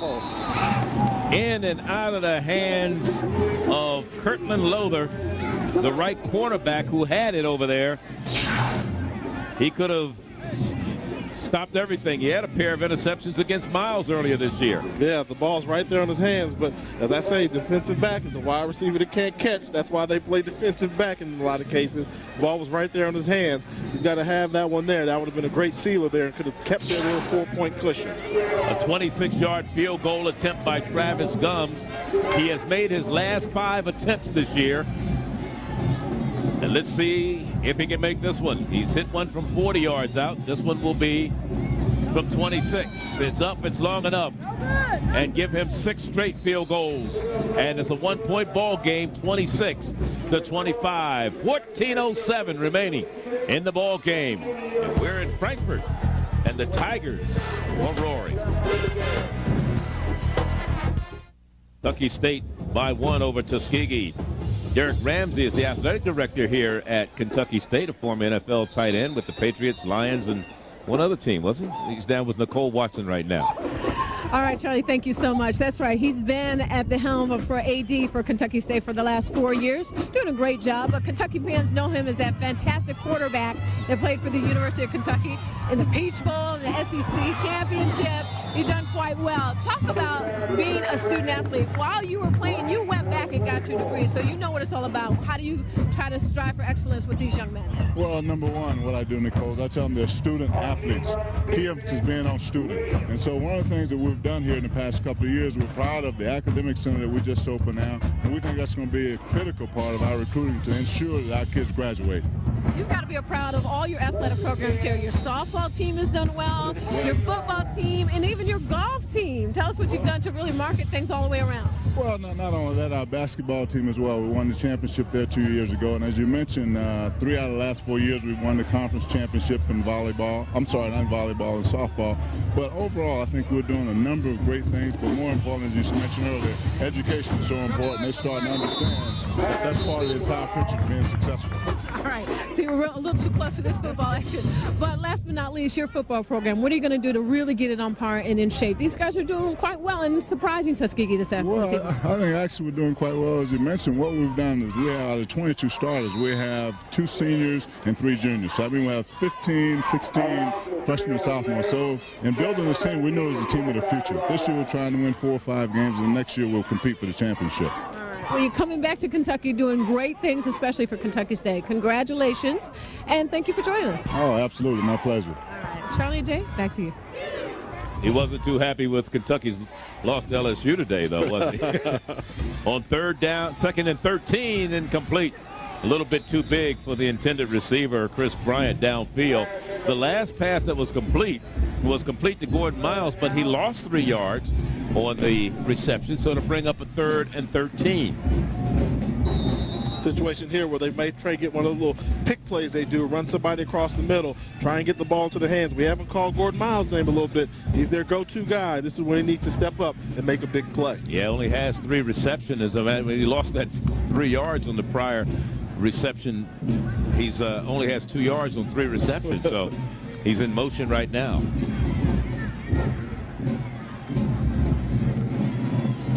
Quarterback has some running room. Should have enough for the first down. Still on his feet and steps out of bounds at the 46-yard line. If you could have gotten past that last defender downfield for Tuskegee, and that was Ronald Bartlow, he'd have been off to the races. Yeah, you know what happens here, you've got great time by the offensive line, giving them wide open lanes to run through. What he has to do is say, hey, don't look for a spot to run out of bounds, absorb the blow and run up the sideline a little bit. He's young, so he doesn't really like that much contact because he's a little guy. But as you said, if he gets through that one tackle there, he's running home free to the end zone. 21 yards on the run by the quarterback, Sean Johnson. That'll bring up a first down and 10. And here's Eddie Lester going into the gut. And Eddie Lester is across the midfield stripe to the 49 of Tuskegee. Gain of about 4 yards, second down and 6. And Eddie Lester, he's kind of wanting the football more and more. You can tell he's got this, the way he's carrying himself. He feels that he can run the ball big this game and be a factor in helping his team possibly close out this ball game if they can get a touchdown now on this drive. That previous run by the quarterback, Sean Johnson, was his second longest rushing attempt this season. The previous was 22 yards. That one went for 21. This will bring up a second down and 6 right now. Lester again. Lester has the first down. Lester is still on his feet and all the way down inside the 35 to about the 34-yard line.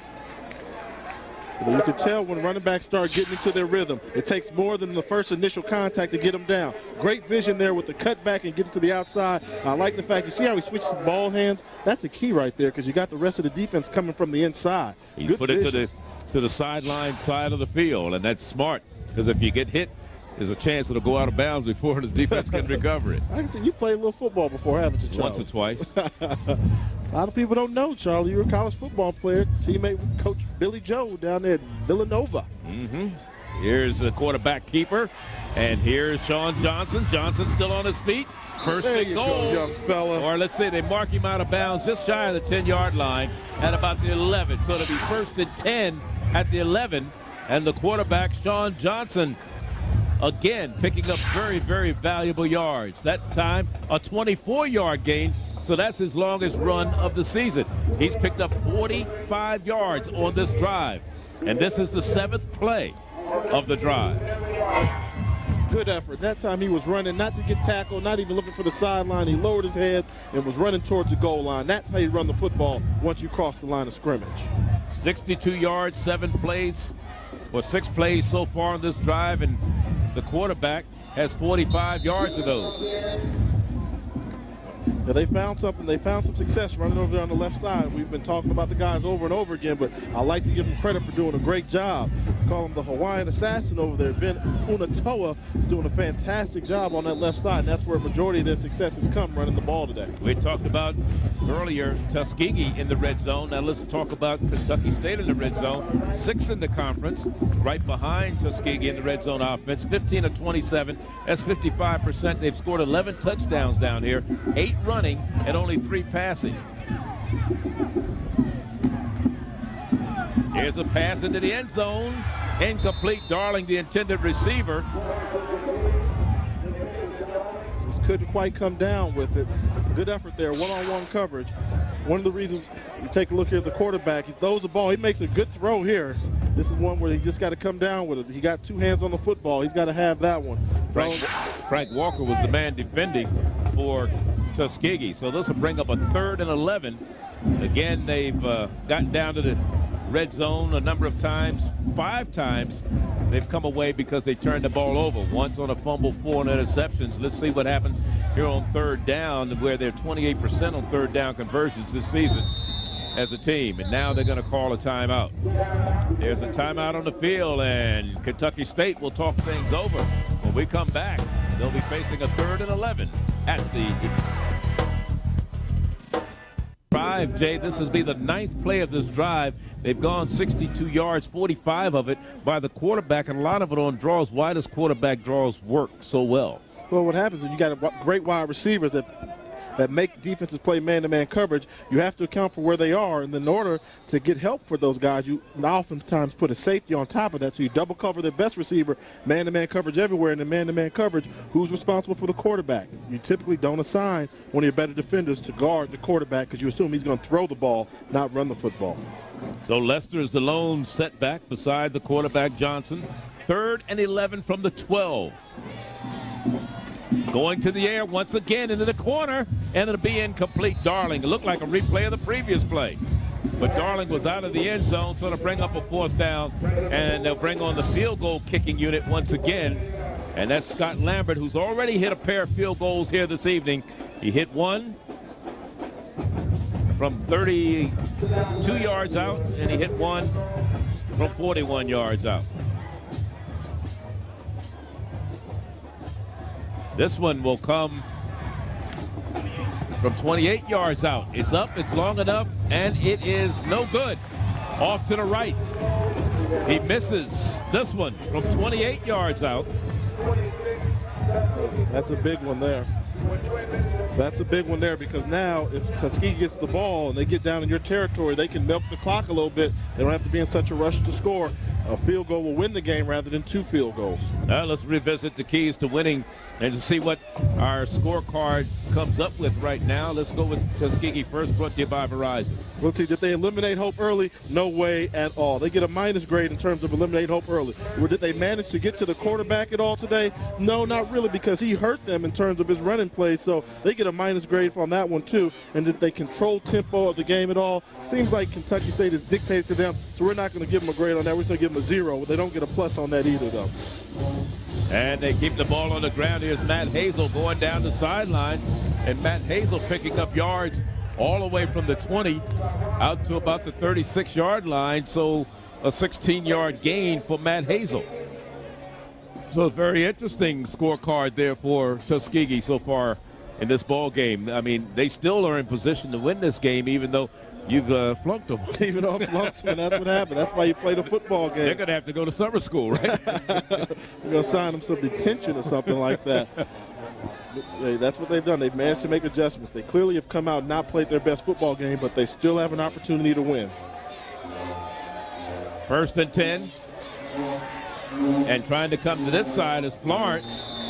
Florence loses about a yard, maybe back to the line of scrimmage, and that's it. It'll be 2nd down. Coming up is Mark Myrtle out of San Jose College in Miami, Florida. There he is, number 2, a junior, 5'8", 170. He did a good job. He's starting in a new position this week, too. Typically, he's a cornerback. They moved him to the strong safety spot. Normally, corners don't like to hit, but they say, hey, he likes to initiate contact, and he's quick enough to get in the backfield in a hurry. And the strong safety is probably very, very one of the best, most demanding positions in the defensive secondary.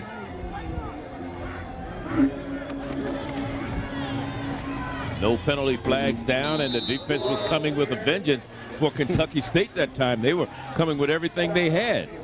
And Florence couldn't get untracked. He loses more yards, back to about the 33. Yeah, they've done that several times tonight. It seems like the quarterback, timing, Jones, may need to change the snap count because they've timed it up, perfectly several times tonight with full running starts, crossing the line of scrimmage just in time. Go with a hard snap count, you'll get a free 5 yards. 9:34, and the clock continuing to run down. A 1-point ball game, 26-25.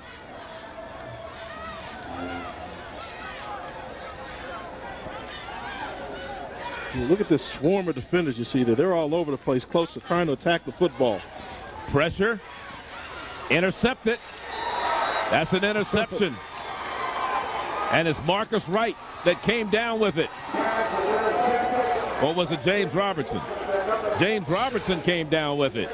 Yeah, they brought the pressure right up the middle. They sent 7 guys in on the blitz. Quarterback got rid of the ball, and then Robertson just went up and kind of took it away from the wide receiver. Ball was underthrown in the wide receiver's defense there, but Robertson did a good job of holding on, not allowing the wide receiver to make him drop the ball. In this case here, he does a good job of going up and wrestling the ball away from him on the play. Kentucky State getting hyped up, and you hear that clock ticking if you're Tuskegee. Tick, tick, tick, tick, tick. Running out of time. They better get it together. So they get the ball at their own 49-yard line. Kentucky State leading by 1. After the interception, let's see if they can convert. Here's Eddie Lester trying to go outside, bounces inside, and nowhere to go. Maybe a 2-yard gain down to the 49 of Tuskegee. I like the play call there in that case. You want to you got the ball back on a gimme situation with the defense creating the turnover, run a little bit of time on the clock. If Tuskegee touches this football again, let it be with less than 4 minutes in the game. And one thing that I think helped create that turnover, the quarterback was rushed a little bit on that play because the blitz, they had everything coming. That is the green and gold, and they were coming with a vengeance on that Tuskegee offense, and so he let the ball go maybe a little sooner than he wanted to. Yes, exactly right. Second down. They'll call it 7 or 8. Back to pass is Johnson. Throws in the middle, and it is caught. This is the first reception by Talbot tonight, and Talbot goes out of bounds. So Derek Talbot finally gets his first reception of the evening, and another receiver has picked up valuable yards and a reception for Kentucky State. And he does a good job of doing a curl route in the middle of the defense, coming back to the football after he ran the curl route, and then turning on the Jets, trying to create some extra things outside, getting some good downfield blocking by some of the other wide receivers on the team. Good job, good throw, good catch, good route, good football. 19 yards on the reception and catch and run by Talbot. That's the 9th different receiver that's caught passes from Sean Johnson this evening. Now here's Lester trying to go left and nowhere to go. The man in the middle, Andre Benz, was the man, the team's leading tackler, who moved from an outside linebacker spot. They moved him in the middle. He's a true freshman, and he's the team's leading tackler. I'll tell you, he's done a great job, number 43. Wow, that's really hard for a true freshman to get a spot on a team of this caliber. So that shows you what kind of talent he must have in order for him to be a starter on a team that's nationally ranked. Unbelievable job. No gain on the play, second down and 10.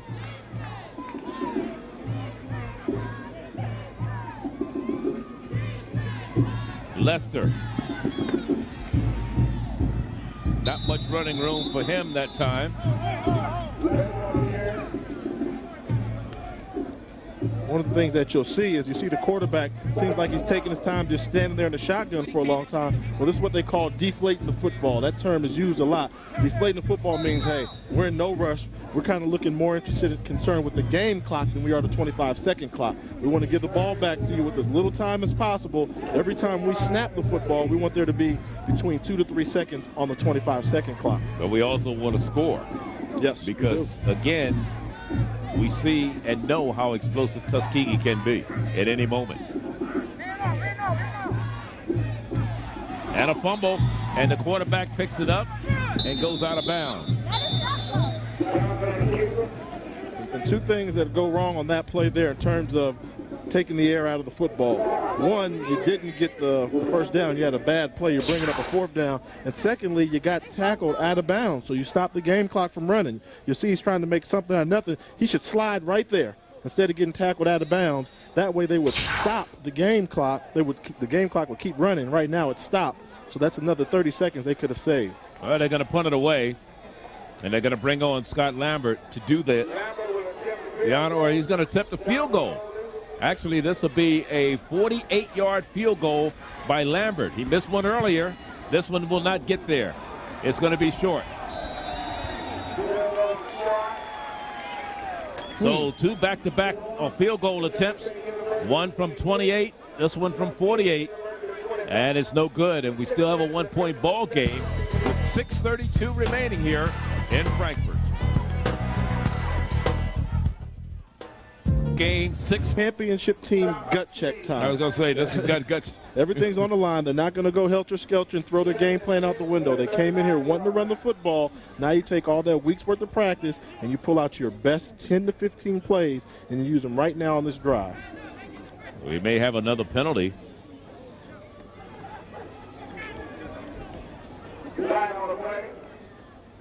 illegal motion against Tuskegee. So that is their 10th penalty of the game for 85 yards. They've gotten away with a couple of penalties that they've committed. That is another penalty flag just thrown. They could have really buried themselves early. They've overcome a lot of penalties, but now, this right now in this crucial time, you can't afford penalties at all. Unsportsmanlike. Holy cow. Did somebody say something on the sideline? This was the head linesman that dropped the flag. And look at Coach Comagees. He can't believe it. They just picked up 2 penalties, one for 15 and one for 5 on one play. Wow. You're talking about adding insult to injury.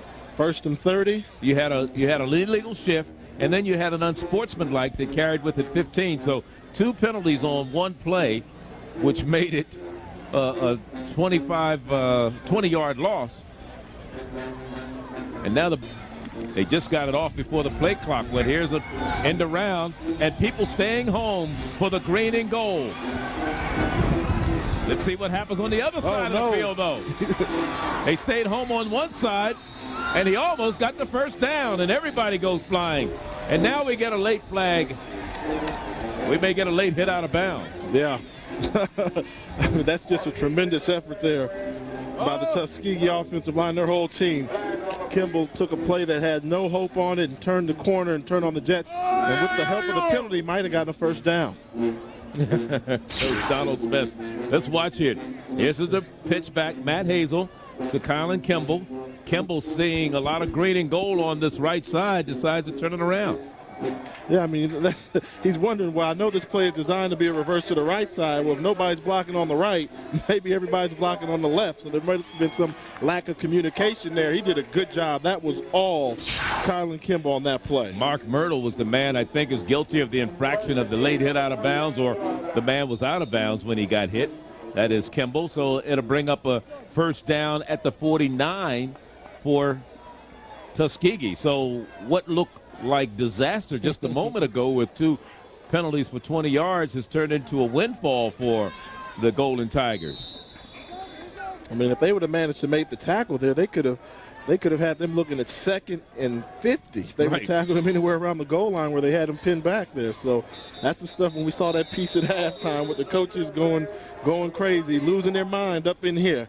That'll make you lose your mind. And we have a player a little shaken up, a little slow getting up. That's the tackle for Tuskegee. And Robert Bailey. Go to summer school. They passed. Not according to your grade. And now they had to bring up a 3rd down situation. Quarterback Terrence Jones holding on to the football. 3rd down and 8. The ball across midfield right at about the 49-yard line of Kentucky State. And what has been a hard-fought game, and Kentucky State trying to snap a 5-year or 5-game losing streak to this Golden Tiger team of Tuskegee. The defending SIAC champs, 2-time defending. Here's a big 3rd down play. Here's a pass. Man is open, and it's caught for a first down at the 17-yard line, and coming up with it is Kylan Kimball, who had the big play on the end around just a moment ago. Yeah, I mean, look at the courage and the poise by Terrence Jones, knowing that you only need 8 yards, but going for a bundle here. They're going to bring a blitz to get some pressure on him. This time he sits firm in the pocket, delivers a great throw here away from the defensive back. Kimball does a great job of curling the ball in with his body and showing the referee, I caught it, I caught it. 32 yards on the catch by Kimball. His longest was a 64-yarder earlier this year against Clark Atlanta. Kurt Lother was the man defending, and he just ran right by Lother. On 1st down and 10, here's a pass out in the flat, intending it for Cortland Florence. And that goes incomplete. It'll be 2nd down at the 17-yard line. A little interesting choice of play calling there. It seems like they would have gone with a running play because now time is on their side. If they give the ball back to Kentucky State with a little time, assuming they make a field goal or a touchdown, you don't want them to have too much time to drive back the length of the field. Now, one of the things that Tuskegee seems to have going for him is Travis Guns, who has hit his last 6 field goal attempts, 1 in this game. 2nd down and 10. Nicholson is the up back. 2nd back. Fumble. Who has it? Mad scramble. And they say that Kentucky State has it. Or do they? Well, I saw one official pointing in this direction. So now it's 4th down, right? Or 3rd down. They're unscrambling the pile. Tuskegee does come out with it. They caught a lucky break there. Yeah, because it bounced right at the feet of a couple of Kentucky State players. One was in a save, Verneral, and he couldn't find the ball. It was laying right at his feet there for a moment. And it just looked like the running back, there was so much penetration in the back that Cortland Florence didn't have an opportunity to look the ball in. Actually, he never got the ball. It was sliding down his right side after the handoff. Yeah, and I think that's because of the penetration that was created. So another big 3rd down play for this Tuskegee team, who came into the game 29th with 29% 3rd down conversion ratio.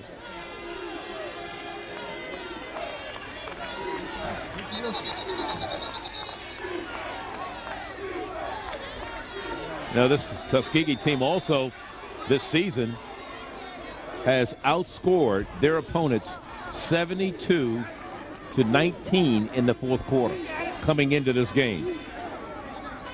But it's been a different ball game all evening with this Kentucky State squad. They show you there's a team, they are a team to be reckoned with in the future. Don't take them lightly. We said that at the beginning of the game. Yeah. They got a great fan base, and this is not an easy place to win a football game. A lot of distractions around here. It is 3rd down. 3rd and 8.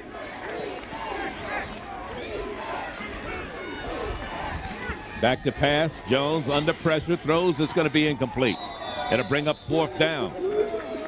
The pressure was on. Kelvin Harvey really put the pressure on the quarterback, Terrence Jones. That'll bring up a 4th and 8. And here comes the field goal unit. And that'll bring on Travis Gums. Gums has hit 6 field goals in a row. Coming into today's game, 5. He's hit 1 already tonight, a 26-yarder. This one will be from 31 yards out for Travis Gums to give them the lead by 2.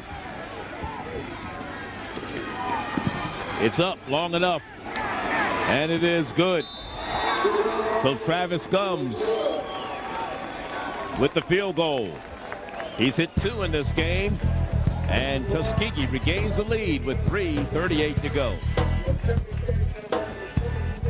Tuskegee just scored on a field goal by Gums, his 2nd of the day from 31 yards out. Let's go down to Nicole. All right, Charlie, today's flavor of... To give it some aid as I was coming to the stadium tonight, we were on the same bridge. Here's Marcus Wright on the return out to the 22-21-yard line. A fumble. He laid the ball on the ground, and I think Tuskegee may have come up with it. He did. He was just trying for some extra yards, and Tuskegee reached in there and pulled it loose. I mean, a good job. He's run hard all day on these kickoff and punt returns. He just caught an unfortunate break there. He was making a cut. His knee came up and hit the ball out of his hand that he was carrying the ball in. He's fantastic effort on his part. He's a freshman. He's played great defense all day. That return there, just trying to make something special happen. And this is a game you hate to see anyone lose because both teams have played extremely hard, and especially Kentucky State coming in as the underdog. But Tuskegee sitting in the driver's seat now with a 1st and 10 at the 24 of Kentucky State. And I see a lot of buses on the other side of the field, on the other side of that wall. I'll be able to identify him for you pretty soon. There's Matt Hazel, and he struggles down to the 16-yard line. See, I see a Van Hool, I see a Prevost, I see an Eagle, I see an MC9, another Eagle, and a That's not Van an Hool. MC9, Charlie. That is not an MC9. No, this is an MC9. I don't know. The third, I know you don't. As you see here, one of the things you got to be careful of in this situation, hold on to the ball with two hands and be careful. Can't afford to fumble anything at all. You know, in this case, it's not quite over because they've had some trouble on the quarterback-center exchange. So try and create some pressure up the middle, make that center a little nervous snapping that football. It is 2nd down and 2. Make it 3 from the 16. And stumbling for the first down is Matt Hazel. He was off to the races, but he got the first down, and that's more important. The clock continues to run. And now Tuskegee really in the driver's seat. Both teams with 2 timeouts remaining. But how big was that fumble? Oh, I mean, that was huge because not only did you just give them great field position where they can score again, but also you didn't give your offense an opportunity to win the football game at all. Tuskegee been held so far to 234 yards in this game, and we got a flag down as Hazel was on the running play. 129 yards passing for Tuskegee and 105 yards rushing. Kentucky State, meanwhile, ran for 137 yards passed for, I don't have the 180 yards. Yeah. You got a holding penalty there, which is something that the coaches for Tuskegee can't be happy about. What they've got to do is make sure that they at least try and get a couple first downs. It's 25 seconds, that penalty. He was tackled in bounds. Take the penalty, then make them stop the clock, then try and make something happen.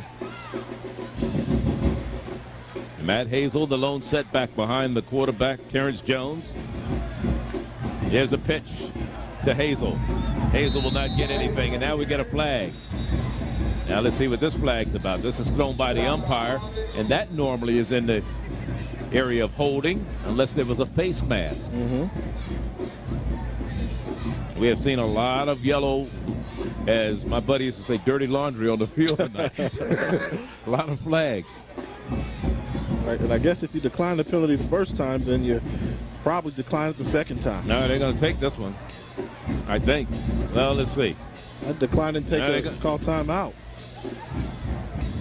They're going to decline it again. It is holding. But I wouldn't let the clock run. I'd call the timeout. 3rd down. Now the timeout is being called. Norman Alvis, the defensive captain out there. And so now they call a timeout with 1:45 remaining. Now remember, Tuskegee has 2 timeouts remaining. Kentucky State has 1 left. Let's look at our MVPs for today's game. The Office Depot MVPs of the game, Jeff Stanton for Tuskegee with the 99-yard kickoff return for a touchdown. He also had an interception which stopped the drive and played a whale of a ball game from that special teams and defensive secondary position, and very rightfully so. He made a conversion too. That's Remember right. The 2-point conversion that was blocked. He was smart enough to realize the ball was still live and ran it in for a 2-point. Receivers tonight and 180 yards. He also threw a pair of interceptions, but one of them I don't think was his fault. Yeah, it wasn't his fault at all. And this was his toughest competition he's faced in his young football career, and he didn't wilt under the pressure. So I give him a lot of credit for that. He put his team in an opportunity, in a position to win the football game. So that's why he's our MVP. 3rd down and 8. Matt Hazel dropped at the 15-yard line. Now let's see if they come up with the field goal unit. Another timeout is called, the last one being used by Kentucky State. 1:39 left on the clock. And coming on to try for his 3rd field goal of the night is Travis Gums. He's made them from 26 and 31 yards out. He's hit his last 7 field goals. He's looking for 8 in a row. He missed his first 3 of the season, and since then he's been perfect. This one will come from 31 yards out. It's a situation you've got to, one of the things, if you're Tuskegee, what you want to make sure you do is you don't want this field goal to get blocked. Anything but a blocked field goal at this point. Shore up your protection on the inside so the block is taken out the equation. Because if they block a field goal, chances are. 31-yard field goal attempt by Gums with 1:38 to make it a 31-26 ball game. The kick is up. It's long enough. It is no good. He missed it to the left. And so therefore, Tuskegee, which had an opportunity to force Kentucky State to have to score a touchdown, now all Kentucky State needs is a field goal. Remember, their field goal kicker, Scott Lambert, missed a pair of field goals the last 2 times they got down the field. He missed a 28-yarder and he missed a 48-yarder. So we'll see how it all plays out. 1:33 to go, 80 yards away from pay dirt for Kentucky State. 2 points with 1:33 to go. Kentucky State with the ball at their own 20 with no timeouts remaining. We saw a game like this earlier, LSU and Tuskegee and right down the road in Kentucky. Let's see if the results come out to be the same. This one is incomplete, overthrown, intended for Bryant on the near sideline. So it does stop the clock with the incompletion with 1:29 to go. Yeah, I mean, you know, and the thing about the college game, 1:29 is plenty of time because every time you get a first down, they stop the clock for you. So they've got time. They want distance right now. Right? They're not so concerned about time. They need to at least get in position for their field goal kicker, Scott Lambert, to attempt a field goal.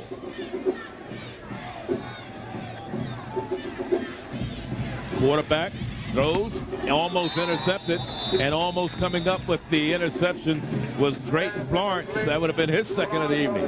That would have been. He's a big-time player making big-time plays in this game right here, trying to will his team to a victory on his own if he has to.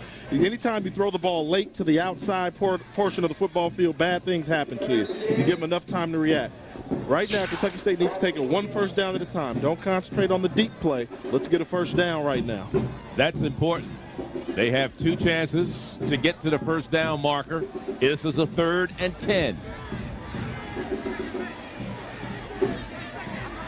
Talbert is the man in motion. Throwing it long. Going up for it, incomplete, is Bryant. I don't know about that one. I mean, the reason why I say I don't know, if he catches it, great, you look like a hero. But if you get the incompletion like you just have, you need 10 yards right now on this play. Take something that gets you 6 or 7 yards and get you in a 4th and short situation here. It's a good effort here by Bryant to go up and get the football, but they're kind of waiting for the home run ball. They'll give you something short. They won't give you anything long. This 4th down play will make or break the season for Kentucky State. This 4th down play, if it's incomplete, well, just gives Tuskegee another SIAC championship. Yes, it does.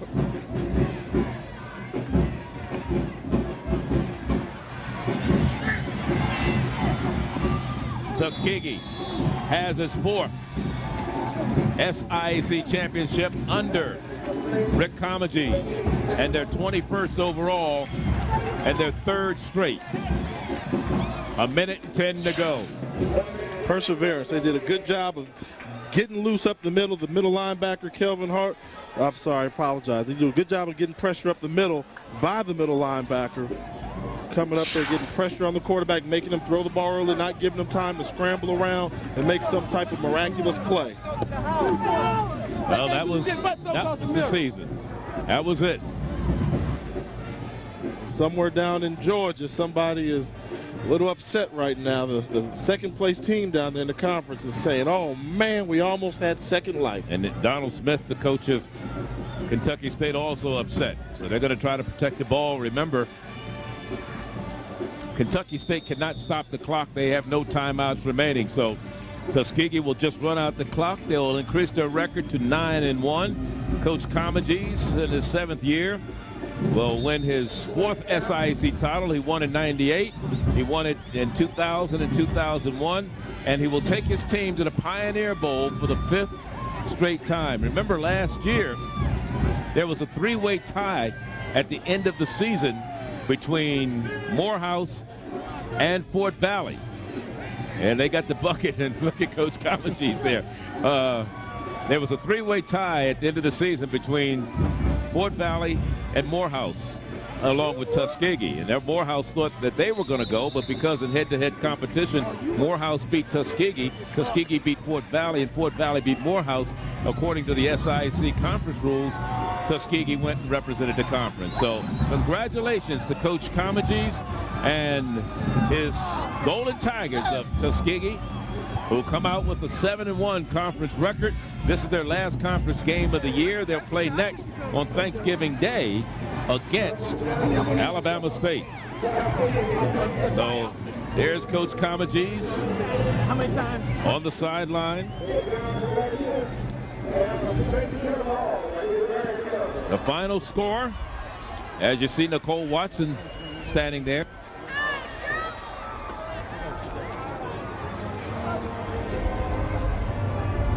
Final score, 28-26. Coming up next to Lounge. Enjoy the best music of music video. With the lead. And again, penalty markers all over the place. And we'll sort this one out. Back up. As the officials trying to clear things out so they can huddle and have a conference there. But you mentioned the rain had stopped. Yeah, it stopped, but look at the damage it did before it stopped. This field absolutely is a mess. Dead ball, offsides, on the defense, had contact, 5 yards, repeat first down. So offsides, Fort Valley, and that's a 5-yard penalty. Like I said, take a look at the field right there. You see in the middle, it's just absolute mud right there, making it hard. Although Mr. Crowsome is doing a very good job of running that ball straight up the middle. He's not having many problems with it. Gotta check his shit. And once again, Lester trying to have some discussion over on the sideline. But on the offense, 5 yards, repeat second down. And just as you were talking about it, with not going in the opposite direction, looks like that's what the offense is doing. Yeah.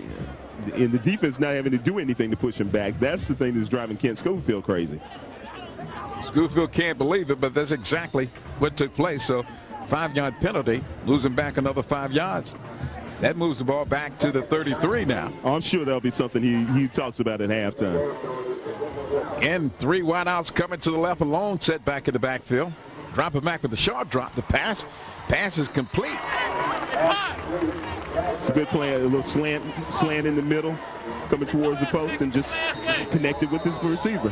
And there's an injured player. Take another look at this one again. It's like a 3-step drop and just let it go. On the slant, it was a good hit right. That was a really nice hit. Nice grab by Thrasher, though, covered up and holding on to that football. That was a nice hit by Jermaine Collins, but he came up on the bad end of that. He's the one who's down.